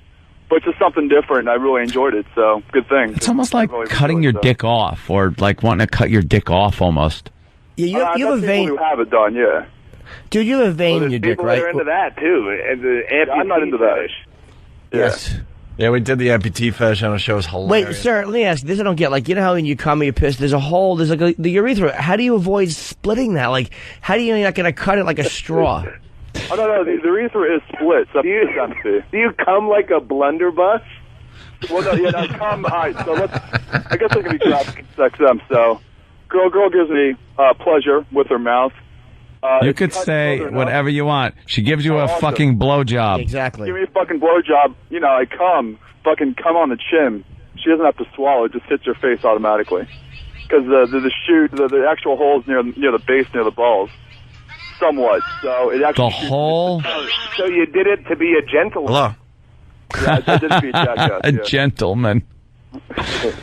You come out of the hole that's kind of near your balls? Oh, no, I mean, the urethra goes all the way in. So I'm on the urethra. I'm still at work. Yeah. But when you shoot, you're shooting like halfway down your dick. Yeah, pretty much. That's fucked up right there. She must look like she's wearing a scuba regulator. Sucking both halves of your cock going over her teeth one way, the other. She's in the middle going, what do you want from me? All right, there. Thanks, Rob. I'll see you guys soon, so I'll show it to you. You guys can... great. I can't wait. Thanks. You guys can't wait. All right, let's say hi to Marcus in Asheville. Marcus, what's up? What's up, guys? Hey, man. Hey, Kid Bootsy. What's up, dude? Hey, when I was a kid growing up, there was this religious family that lived across the street, right? And so anyway, this kid was in the bathtub, and he kept pushing his penis in, and kept pushing it in, and kept pushing it in. Anyway, the little thing didn't come out, and the mom had to go in, and she tried pulling it and tried getting it out. Anyway, he ended up at the hospital, and they had tweezers trying to go pick this thing out, man. But it's pretty crazy. There's some fucked up out there. So you can push it in, but it could also get stuck, we're learning today. As a kid, maybe. Hey, she should have put her mouth over it and, like, given some suction, and that probably would have popped it back out. Or she should have put things in his asshole and pushed them in and out really quickly. A fucking screwdriver and a hammer. Or flicked his nipple, showed him tinkle videos, so his little weenie just popped out naturally. So, Doug, how's Butters? I just see him on my message board. I don't go out when I'm in town, but yeah, he sends me emails saying he wants to come over and make us tamales, and I don't write back. So why would you? You're not hanging with Butters these days, huh? Yeah, Butters doesn't understand. I don't really have much to say to 20-year-old kids that are that are guys in the closet banging on the door. Yeah. That's true. Butters is peeking at a cock through the fucking letter slot in the door, and he's sticking his tongue out, and he can almost get the piss slip, but not quite. All right. Doug, so I'm hearing good things about your Showtime special. Oh, yeah, congratulations, man. Oh, thanks, man. Yeah, it looks like shit. It's edited weird, but the jokes are the jokes. You comedians Who cares about the lighting. You comedians are never happy how they film stuff for Looks like shit, edited like shit. But the jokes are good. They keep doing cutaways to my cigarette or my beer. Like, that makes it crazy. That's artsy, man. Up of that cigarette. I wish I knew how to do shit like that. I'd do it myself. But the funniest thing was like the Virus tour when they were when Otto and George were up, and they do a complete isolation face shot on Otto as he's talking for George. Otto's not the best ventriloquist when it comes to not moving his mouth. So they would show him, and he's talking like George, but they're not even showing the puppet. It's Louis C.K. said it just looks like an angry porno movie. It's just yelling at himself. Or I hate when they just show the puppet. They should just show fucking Otto and George. Yeah. So it's two of them. Yeah, exactly. Hey, if we go to meatspin.com, of course, we got a woman fucking a guy's piss hole with a dildo. Go to meatspin.com. Whoever goes to Meatspin voluntarily. It's E-Rock's job. Where is it? All right, so that's where you send people with fake links. Email me a link to that one. That's cock fucking. Strap on. There he is. See, it's the guy on the cover. See, he's getting fucked in the ass, and his dick is spinning round and round. It's a girl. It's a tranny. It's a guy, though. Because of the tan lines, you could tell it's a tranny? No. Wow, we got duped again. I know. I can't believe that's my favorite site. I always get duped when I get there. I get duped into jerking off. Go to fingerslam.com. So Doug, I'm going to Meatspin. You don't want to go to Meatspin. You never want to go to Meatspin. Well, if you want to see a spinning meat. Oh, God damn it! Wow. What's going on there? Damn it! What is that? It looks like a... Doug, go right to fingerslam.com. Damn it! Fingerslam. Oh, my God! Oh, my fuck. Oh, it's kind of like SummerSlam, except the girl's fingering a guy's dick hole. Oh, shit. He's two fucking fingers. Two fingers in his... Yeah. Well, talking business. Well, that guy That guy sounds like the caller we just had on the air, where his dick is split just enough where a girl could do this. Oh, my God. There's your showstopper today. Guy's a huge hog, too. She's holding it in one hand. There's like a foot sticking out, and she's fingering it. The whole thing's fucking... Better have a huge one. Yeah. Finger slam. I gotta spread this around. What do your fingers smell like when you're done with that? I hope she, I hope she, like, cut her nails beforehand. Man busted trying to build nuke reactor with smoke detectors. Did the thing go up in his face, or does he have bad acne? Well, I think the radiation might have gotten to him. Radioactive Boy Scout. Yeah, that's what it is. David. Charge of stealing 16 smoke detectors. I know there's some radioactive part in the smoke detectors, but how much would you need to make your face some kind look of a reactor? Man, that guy... He looks like Fan with measles. Wow, that guy got fucked up. Yeah. Cool. What a creep. He's going to grow and his hair's going to fall out. All right, let's go to... 50-foot man. Be able to put a whole chick up your dick hole. Hey, let's go to Brian in Jersey. Brian, what's up? Hey, what's going on, guys? I saw a video of just a girl jamming her two fingers, her middle finger and index finger, up the pee hole. So that's what we're looking at right now. Fingerslam.com. Okay. Well, never mind then. Okay. I thought you had more to it. Hold on a minute. Now, I don't know if that's real or fake. Go back to that. What, Fingerslam? Let me tell you what makes it bothers me. Oh. The fact is she's holding his cock, but it's probably real, but you can't see where his cock connects with his body. That's true. I was thinking that. Her hand is blocking where the cock... I'm going to think anything to say that's fake. Maybe that is real. Oh, you know what makes it real? The vein in the bottom of the dick. That looks like a hard dick. Ow. Oh, God, that looks fucking painful. That looks... Funny if he's dead. Yeah, okay, could be. Well, wouldn't be the first time we saw one of those, right? Like that. You know, I used to have a fantasy when I was a little kid about girls. And, you know, I was always into girls my own age. You know, so when I was 7, I was into girls that were like 7 years old. And when I was like, I was never watching TV and like one of those kids that were into I Dream of Jeannie. To me, she was like an old lady. I wasn't into that. So when I was like 10, I was into 10-year-old. That's how it worked. So I think when I was about 10 years old, I had this fantasy of a girl that was about 4 inches tall, totally naked. And I wanted to put her in my mouth and then just pull her out of my mouth and kind of suck on her like a lollipop. You want it to be Danny from The Shining. That's it. Tony's the little boy who lives in my mouth. She's the little whore that lives in my throat. But I wanted to do that with her completely naked, but really little. What's wrong with you? I don't know. That was just a fantasy that popped up when I mentioned like I little, love the new Anthony that just decided woman. out of nowhere to start sharing some weird shit with us. It's a little weird, but it's like a tiny little, you know. This has been happening for the last couple of months. You're just sharing these weird things. She'd be tiny, but completely naked and alive and completely like, you know, soft and everything. And I would put her in my mouth and just go like, and then pop her out of my mouth gently, you know, and she'd like it, and I, you know, thought it was cool. What's that about? I don't know. Story about that. Wait a minute, I think I know what that is. Okay, I'm sorry. Oh no, Bukowski had a short story called 6 Inches, I believe, where it was about how his girlfriend told him he was fat and told him how to punch himself in the sides to lose his love handles, and he gradually got smaller and smaller till he was only 6 inches, and then she used to fuck herself with him. But my story. I think that Anthony's. I want to know. That's why I want to know if Anthony's dream. Now, the little girl you were putting in your mouth, was she standing like in a thatch of grass with 2 beanbag chairs in front of her?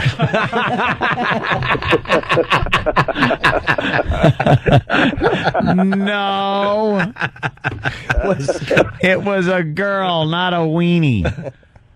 And it was just the thought that, like, I would feel all of a naked girl's body all on my tongue at the same time. Like her ass, her stomach, legs, everything, all at the same time. And that was like a kid fantasy I had. Okay, terrific. It went away after a while. I thought it was pretty cool for a kid. Hey, you know?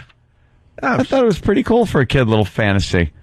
What's wrong? What's the matter? It's just weird. It is weird. I'm not saying it's not weird. All right, you guys. Blow kids under the porch. All right, listen. That's what I'm saying. Now you get to the hot stuff. Listen, there's a challenge going on At least here. I just took their little dicks in my mouth and called it a day. I didn't want to devour their souls.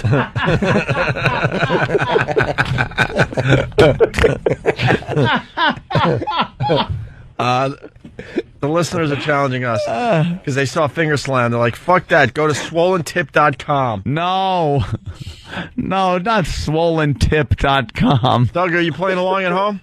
Yeah. That's got to be really bad. Let's go to swollentip.com. Tip. Get the fuck Come on, outta stop here. it. Stop it. That's like a fucking big white dildo or something.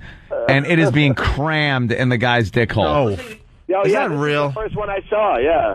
Is this was on my same guy? message board, yeah. Let me take a It's obviously the same guy because you can tell it's the same people that run the website because the same ads are on it. Yeah. Holy shit. This guy, Screaming it. Oh, yeah, and she's got the ring on the same finger. You're right. Those are the two fingers she was using to put into her. It's like she's searching for something. She probably is a guy who's not an asshole.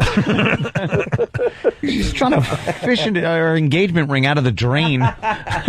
She's got gum on the end of it. I like that look on her face. She's not giggling or anything. No. Yeah, there's no irony there.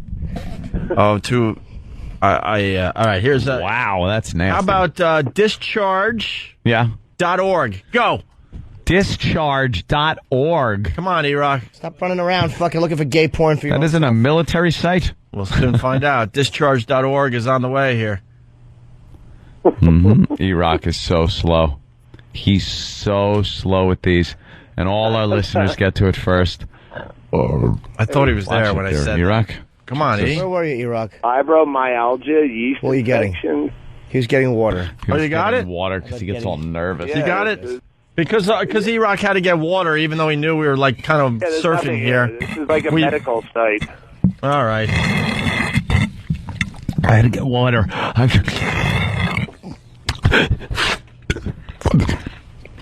I don't have one of those chicks that checks the history and then starts blaming you. I know the shit you looked at. Yeah, I was clear history. I was gonna put out a red alert to my girlfriend. Don't pop these sites on. Our computer needs updating. There's gonna be like some viruses. Hey, is there a way for your chick to find your history if you delete it? Oh yeah. Yeah. Oh yeah. Still in the Windows temporary folder. How about in your Mac? In the Mac? Don't It's even lie worse. on I have no clue where the hell they reside over there. I don't do anything. Jimmy, you with should my play Mac. it safe and just throw out computers every 3 months. 3 months? Just like daily. When you're getting your brand new sneakers, throw out your computer. Just drop them in acid. Right. Just throw it out and start over. All right, let's say hi to Michael. Wow, from Asheville again. Michael, what's up? Hey, One, love you guys. I love the show. What about Thanks. Doug Stanhope? I was going to tell Ant, I had kind of the same dream or imagination that he did. I used to do it in reverse. I used to fantasize that I could be 4 or 5 inches tall, and then I'd climb up inside the girl, and just kind of wallow around up in there. Oh, really? In her mouth? That's No, what. That's. in her. Oh, in her pussy. You would go in her like you would. Wow, that's odd. I never like fantasized about that. But putting the whole girl in your mouth is like, come on, man. No, it isn't. It I love isn't. Michael. He's sticking up for his feathers. Yours is weirder. Because you'd be like in a vagina. Hold on. Let's ask Jimmy which one's weirder. Jimmy? Yeah, come on, Jimmy. I don't know. Miniature girl in your mouth, the whole girl in your mouth, or miniature dude walking around inside a girl's wanted vagina. to feel the wonderfulness of a girl, her complete wonderfulness in my mouth. Every bit of it. Yeah, but you want it to be surrounded by a pussy and just sit in it like it's a big velvet chair that happens to stink.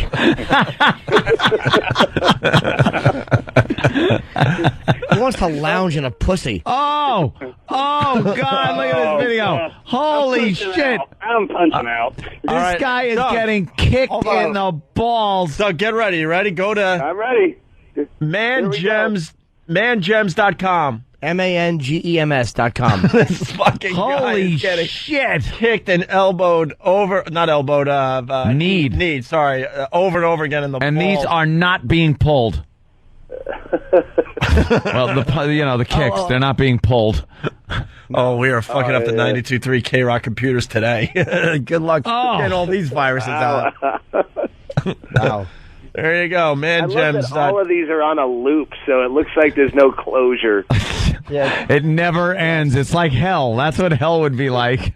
Yeah, the guy only took probably like 4 shots, and they looped it to make it. Still. Yeah, still. One's. Look at what a pussy. Yeah. It doesn't even have a heart on. Yeah, no, what a dope. I never lose my rod if a knee or a shoe goes into it. My balls and dick laugh at that. That's a good one. I can take 3 fingers in my cock hole, by the way. Can you? Yes, I can. And then you can even do like the little expansion thing. Open them up a little. And close them. Get that webbing. I kind of wish the dominatrixes would do like stuff like prostate exams, all this shit I'm supposed to do now that I'm 40. Like I'll never do. I'll die of those diseases because it's way too gross. But if a dominatrix did it, if she was going to give me like a flu shot or check my prostate and make it dirty, or stick some up your ass. Like if she would check it for real. Like if she would check your prostate for real and then just shit in your mouth. Oh, by the way, Squeaky Wheel. Really filthy way. Yeah. Squeaky Wheel from Columbus. Please isolate and edit ants. I wanted to feel the wonderfulness of it in my mouth. Oh, well, I was talking about a young woman when I was a kid. It's all right, dude. I just wanted to feel everything. Legs. Ken from West... Why wouldn't that be nice? No. Ken from Westchester. Ken. As a matter of fact. At all. Nice. What's up, Ken? Hey, what's up? It's Tim from Westchester. What's going on, guys? Hey, listen, man. I got this condition, right? It's called a urethra dilation. Once a month, I have to go to the doctor, and they shove rods in me, starting from the size of your pinky to the size of a little bit bigger than your thumb. They're about 12 inches long, and the girth is just outrageous. They have to shove it in and fucking spread the hole back open because the urethra closes up on its own. And this is some kind of disease you could have? Yeah. Hold on. Doug, hold on there, Ken. We'll get back to you. Go to mudfall.com. Go. What is it? Mudfall. Mudfall.com. Go there. Oh, my God. It looks like he's trying to start his asshole as an engine, and it's just sputtering out engine oil all over the face of an Asian.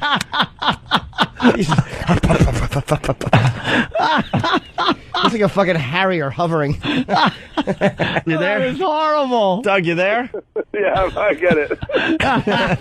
There's an Asian girl on her back with her mouth open, and there's an asshole right over her, and it's firing out like a yellow-greenish diarrhea shit onto her chin and face. It's wonderful. It's like pure wasabi coming out of his ass.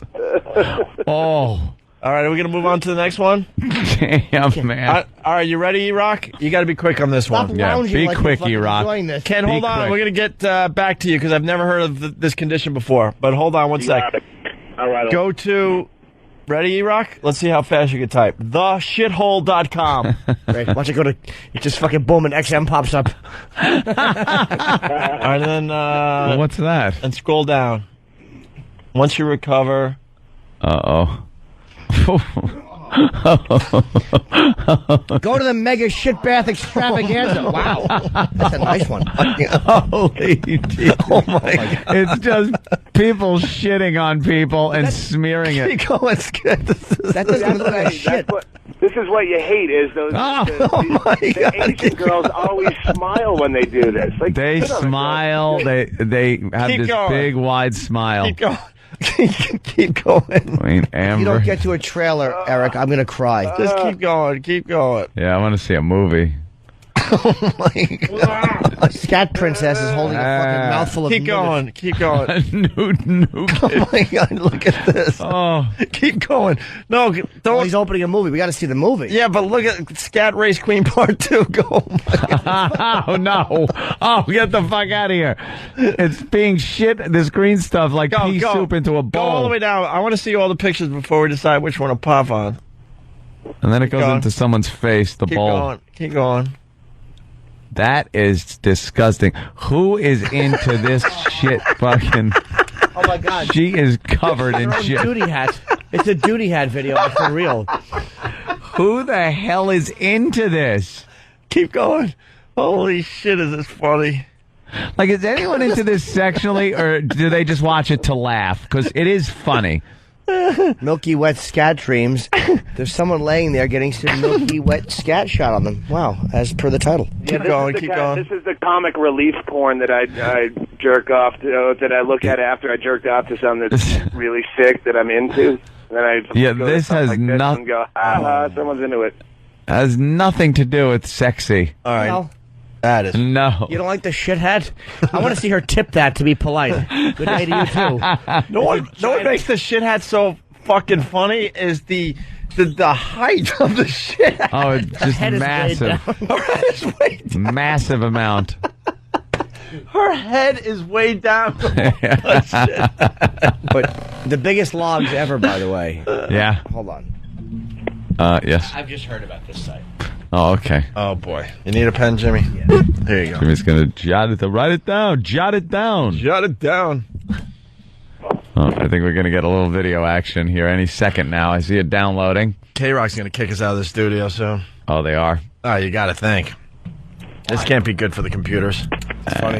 This can't be good for the computers. These are all in Tom's favorites. Tom's a scat fiend. He likes this. Tie shitting. That fucking shit hat will make me laugh all day. All fucking day. A big, heavy shit hat that's leaking down the side of her head. Like she went to lean in to go, how do you do? And it started to leak. Like, miss, your hat is morphing. How do you do? It's like a big top hat. Is that horrible? She's kind of putting on the Ritz. Instead of wearing a tux, somebody's shit on her head. She's putting on the shits. Here we go. When you've been beaten and molested your whole life, putting on the shit. Oh, here she goes. Oh my God. All right, I'm getting She's got a bowl full of shit, and she is rubbing it all over her body. I love when some of these in some of these porn movies they're doing something so horrific and the porn star will attempt to make it look like she's really into it, but you could just see right through it that she is beyond disgusting too. Well, obviously they're good actresses. They wouldn't be doing this type of film. And she said, you know what it is? The bowl she was dumping on herself. She misunderstood the quote. It said, "Life's a bowl of cherries." She just misunderstood the rest of it because she's Asian. And it's good that they beep out the pubic hair. This fucking they're pixelating the pubic hair like that's the problem dirty. with this video. They're a lovely. Pubies are dirty. Lovely culture. Just amazing. Oh. All right. Hey, let's go back to Ken Westchester. So Ken has this condition where they have to stick crap in his urethra because it closes up, and it says, and some of some of the instruments are as thick as a thumb. Yeah, no kidding. And how often do you have to have it reamed?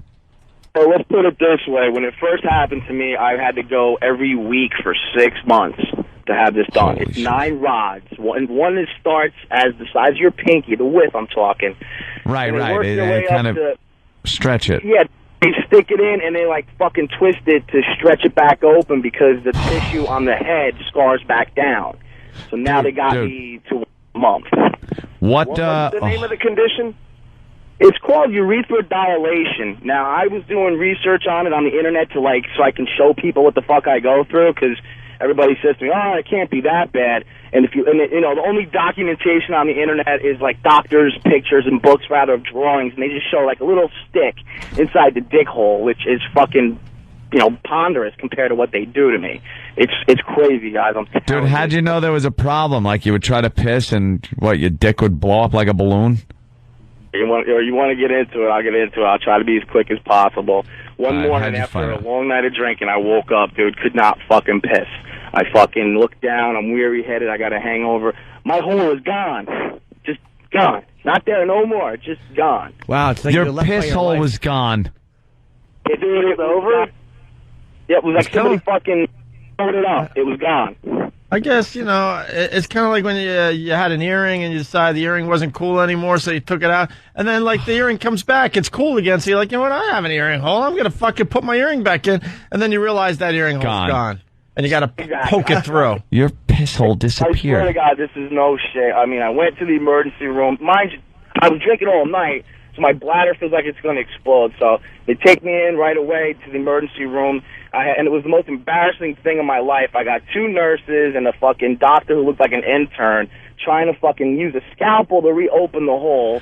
I'm sitting there with morphine. They're like, here, control your morphine drip. I'm like, okay. So I turn that fucker up as much as I can, and I'm fucking high as hell. And I got my poor pregnant wife sitting next to me throughout this whole thing, and they finally were about to wheel me into the OR to cut my belly open, I guess, to put a catheter in that way. And then, thank God, luck, fucking the urologist on call walked in there, threw everybody out of the room, and he was able to get a catheter in me, drained like fucking 2 bags of fucking piss out of me, and then put a catheter in me for 3 days.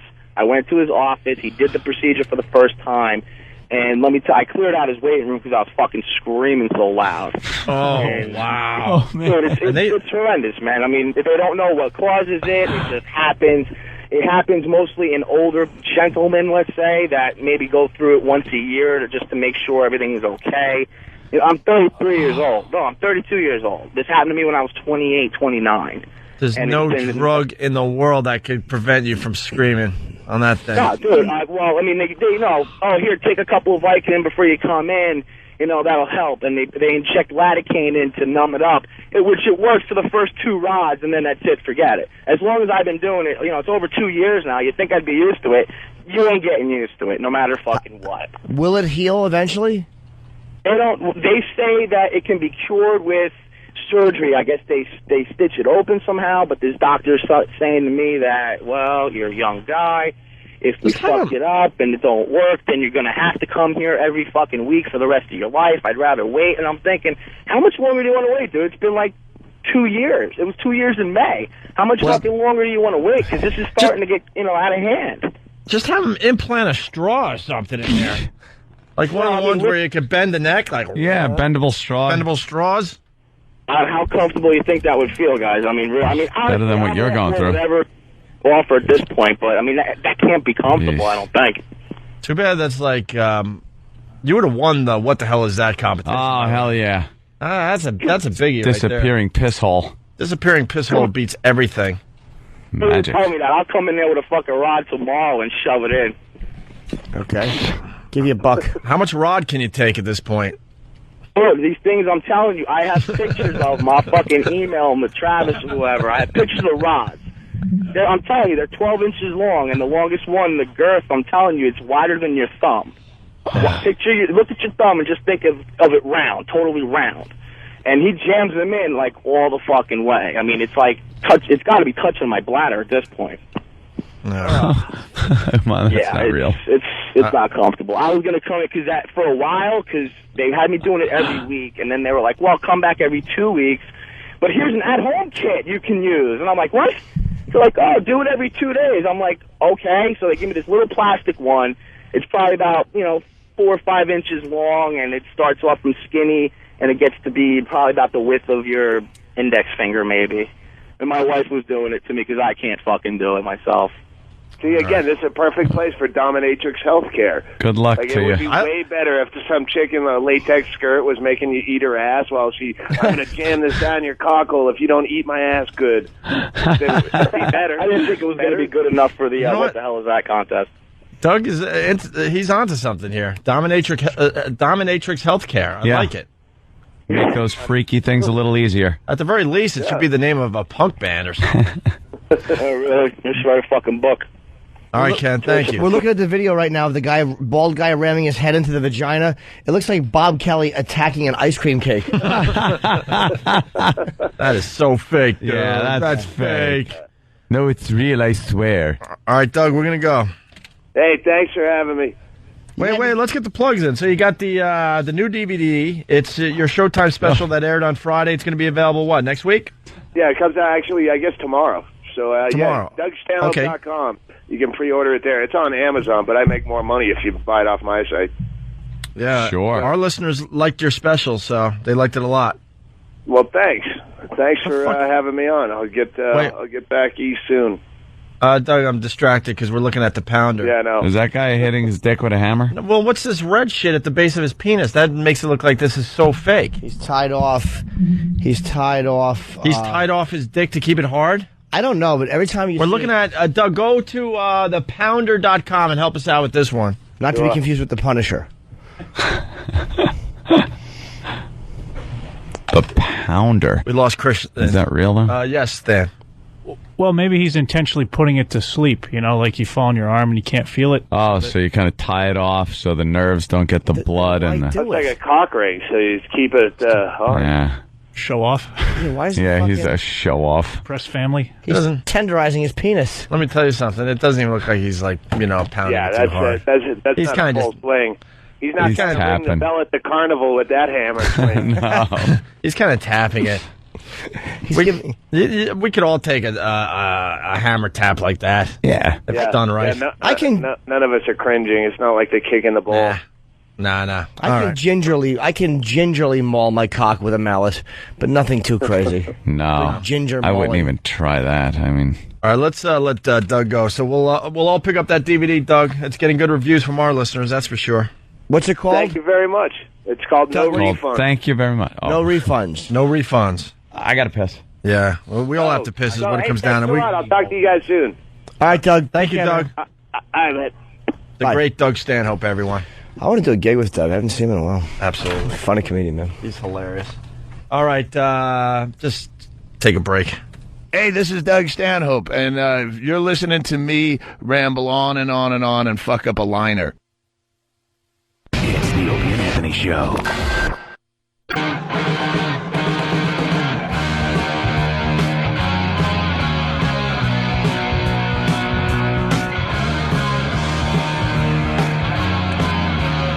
All right. Want to thank Doug Stanhope for checking in today. We were going to play the X Games boarder, Jake Brown. Yeah. He was on Good Morning America this morning. I'm sure everyone has seen the video by now. If not, go to YouTube or break.com or wherever you go. I'm sure Steve even has it up on our sites. It's everywhere. The guy was, 50 feet in the air, basically? Just under 50 feet? Pretty much, yeah. And he had a speed wobble. Is that what one of the skateboard experts speed wobble told us this when morning? he hit the lip. His board was going too fast. The wheels started wobbling. He lost his board, and just when it launched him, and he was almost 20 feet above the top of the ramp. Yeah. And that meant another, close to 30 feet down. It was just under 50 feet he fell. I think the worst thing he did, too, was he got away from the wall itself. Yeah. Because usually you see these guys, they wipe out, they lose their board. They hit the wall and kind of slide down it. Like they're hitting that little slide. slope. Yeah. And they're all right. And they're okay. They even, land on their knees knowing that it's going to be all right. I've seen that happen plenty of times. This guy got out further than the wall, dropped, and hit flat on the surface of the bottom surface of the pipe. And he was out cold, right? Oh, yeah, he got knocked out. Well, here is his first interview with Diane Sawyer. Jake, good morning to you. How do you feel? Jake, how do you feel? How do you feel? Well, let me tell you. I feel pretty good. How do you feel? That dumb question. What do you think, Diane? Hey, Diane, how does it feel not being young anymore and you're on HD TV? It's probably the same feeling I have right now. Not too happy. Jake, good morning to you. How do you feel? How sore are you? My muscles are pretty sore, my back and neck and wrist. I've been through feel like a plane crash. I can. What are the doctors saying to you? More surgery? Anything up to heal? I've got to have surgery on my wrist, but that's the only thing that I know about so far for surgery. Surgery? Where's he from? Made him talk funny, too, huh? Yeah, fucked up his speech pattern. Guy's from Jersey. Jake knew he was in trouble heading up the ramp. Oh, fuck, then just stop. Yeah, call timeout, stupid. Hey, just jump off the board, do something. You're heading back up the mega ramp, and the board starts wobbling, you know you're in trouble then? Yeah. I was a little too far to the left when I landed the 720, so I tried to carve across to the right, just there, and then the G-forces pushed me into the wall. See there, I'm carving to the right, I'm trying to carve back to the left. The G-forces pushed me onto my board, and then I got shot. You can see the G-forces push me onto my board there, and then I just get catapulted from there to the flat bottom. And you're going 30 to 40 miles per hour, and you know the board's going to separate. You know you're going to be entirely on your own airborne. Yeah. Well, you have to use technique to keep the board with you, and the only technique I had there was survival. So. Wow. Survival. That is crazy. That was just dumb luck. That guy's a YouTube star, though, now. Oh, yeah. You trade that, right? They're calling it like the agony of defeat, but the guy is like well known now. Yeah, that's a good one. You know? Everyone has seen this video. The old agony of defeat guy on the on Wide the World of ski, yeah, Sports. the ski jump. That was a lame good one. That was a lame one compared to this guy, man. What are you doing with your feet? What are you pedaling with your feet for? Well, I did that. She's not asking that. Why? This What are you dumb broad pedaling who has with like your feet interviewed for? everybody. What do you think, Diane? It's instinct. Yeah, it's natural instinct to like just start like doing everything you can to start. He's trying to fly, Diane, is what he's trying to do, you idiot. How about because you cunt, I thought I was on a bicycle? What a dumb question. Why don't you lay back, put your hands behind your head, and float down? The fuck? When you're falling... He's petrified. When you're falling from a great distance, your instinct is, maybe I could fly, it's worth a shot. Yeah. Yeah, you're not going to lose. You have nothing to lose. Exactly.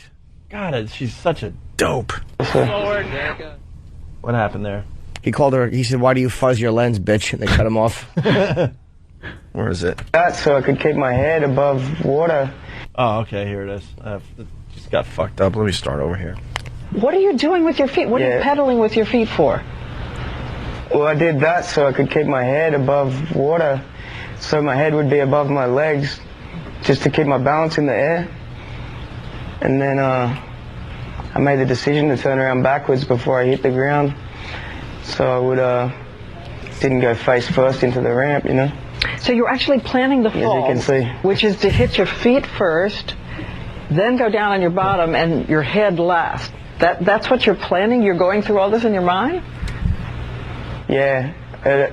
Actually, the time was a lot slower for me in the air, so actually I had time to think about, like, I want to go to the back of my body first, feet, then bottom, then back, then head. Try to spread the impact out throughout my whole body. Yeah, these guys know. These guys know. Sort of an instinctive thing, I think, too. Especially if you're like one of these guys in the X Games. You know not to just go head first. She is just... I'm just going to go head first. She's just stupid. She is as stupid as they come. Dunce. What was he supposed to do? Try to float down like a feather? You're pedaling those legs. You're in a complete free fall panicking your ass off. Didn't have a bicycle. Because your body doesn't know just to be still and you're plummeting to your death. Yeah. Right. You try to grapple for something. It's just an instinct. Didn't she learn from 9/11? We all saw the fucking video. Those poor people like jumping. Yeah, you're just grabbing. You're grabbing and you're like doing everything you can, just hoping. You know, make yourself stay above. Yeah. Hey, we got exclusive audio of Jake in the hospital. Oh. Yeah, we're the first radio show with this. This is really, really cool. Jake in the hospital after this horrific accident he had at the X Games.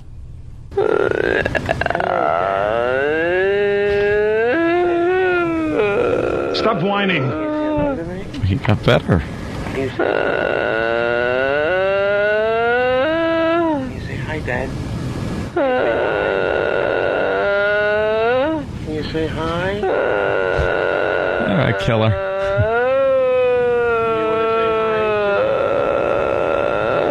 Can you say hi?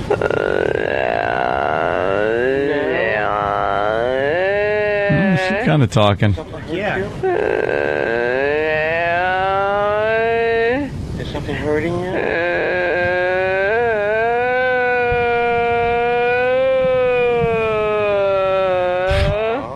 Does something hurt you?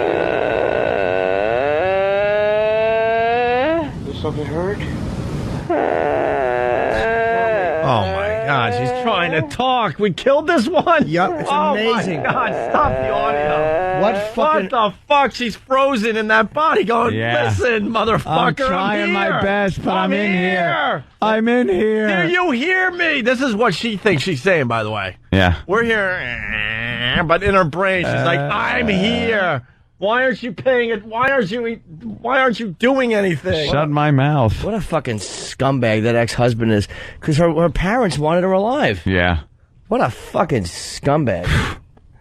Wow. And what kind of fucking judge would allow them to pull the plug when she's trying to talk? She's actually, trying to talk there. Was that old audio, though? From, like, years prior to... No, I think that was... old plug? Yeah, that's the guy walking over with his plug-pulling gloves. She was looking, going, what are you doing?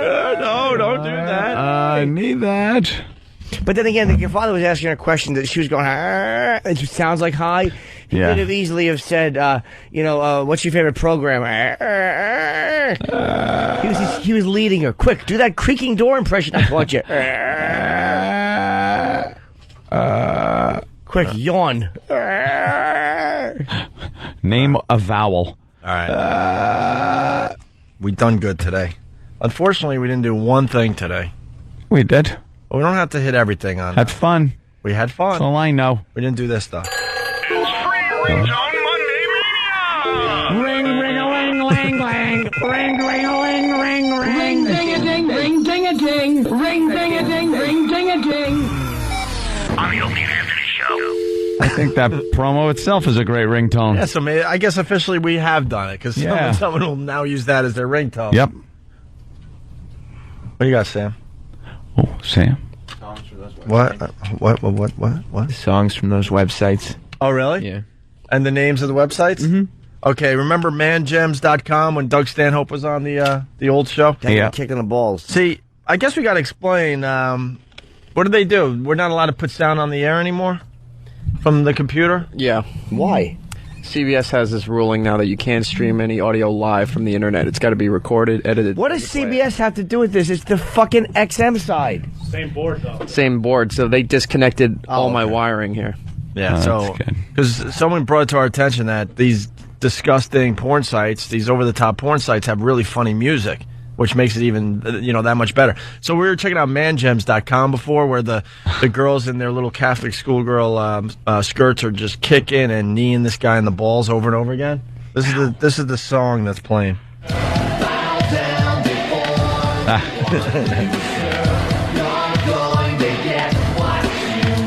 Appropriate. Yeah, that one's appropriate. Then you got meatspin.com. This is the music you hear.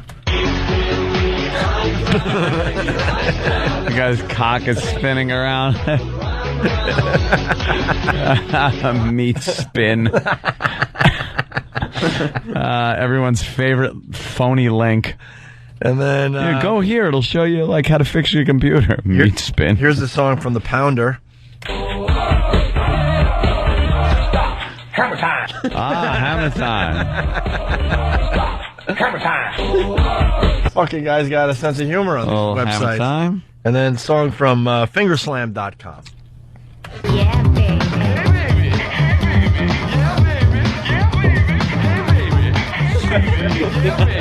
Well, it's hard to find a finger in the cockhole theme song. Yeah. That's what's his name though, right? The guy with the glasses and the hat. Thomas Dolby? No, the black dude, the freaking. No, man, he's like a legend. Malcolm X. Dolomite? Oh, what the fuck is his name? Nah, whatever. Humpty Hump. No, not him. Fucking Bootsy. Bootsy. Very good. Oh, the motherfucking Bootsy. Bootsy. All right, here we go. Some runner-up lines of the day. The first runner-up line of the day. How do you not going to cut it like a straw? Oh, no, the urethra is split. So Do you come like a blunderbuss? Well, no, yeah, Doug. Stanhope. I just did like the quick cut at the end of that. Yeah, it was a little strange. All right, here's another runner-up line of the day. Go. What's the biggest thing you could take in your pee hole before you say, hey, I'm tapping out? A whisker. Personally? Yeah, I'm with you there. Yeah, that was a good one. Ain't nothing going in there. No, sorry, Ow. The final runner-up line of the day.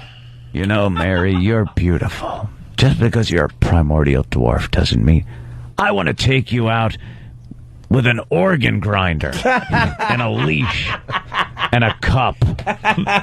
That was damn funny. That'd be great. Just watch him on your back, grabbing money from people. Just like the midgets, you make it dance, like you hook up electrodes to it, and whenever he goes, it has to go, a toodly doodly doodly doo, a toodly doodly doo. Like that's the song it has to sing, and it's on its like little dumb fucking primordial shit feet, and it's going like left and right, and its hands are over its head, like it's making giant elephant ears like a ballerina. Yeah. And it has to rock back and forth and go, a toodly doodly doodly doo, a toodly doodly doo. While you fucking zap its little dumb feet. And ladies and gentlemen, there's another ringtone for you. Yeah, there you go. A toodly doo. Yeah, here's your ringtone. A toodly doodly doodly doo. A toodly doodly doo. Cunt. Ring, ring, a ling, lang, lang. Ring, ring, a ling, ring, ring. Ring, ding a ding, ring, ding a ding. Ring, ding a ding, ring, ding a ding. Now, On the Opie and Anthony Show.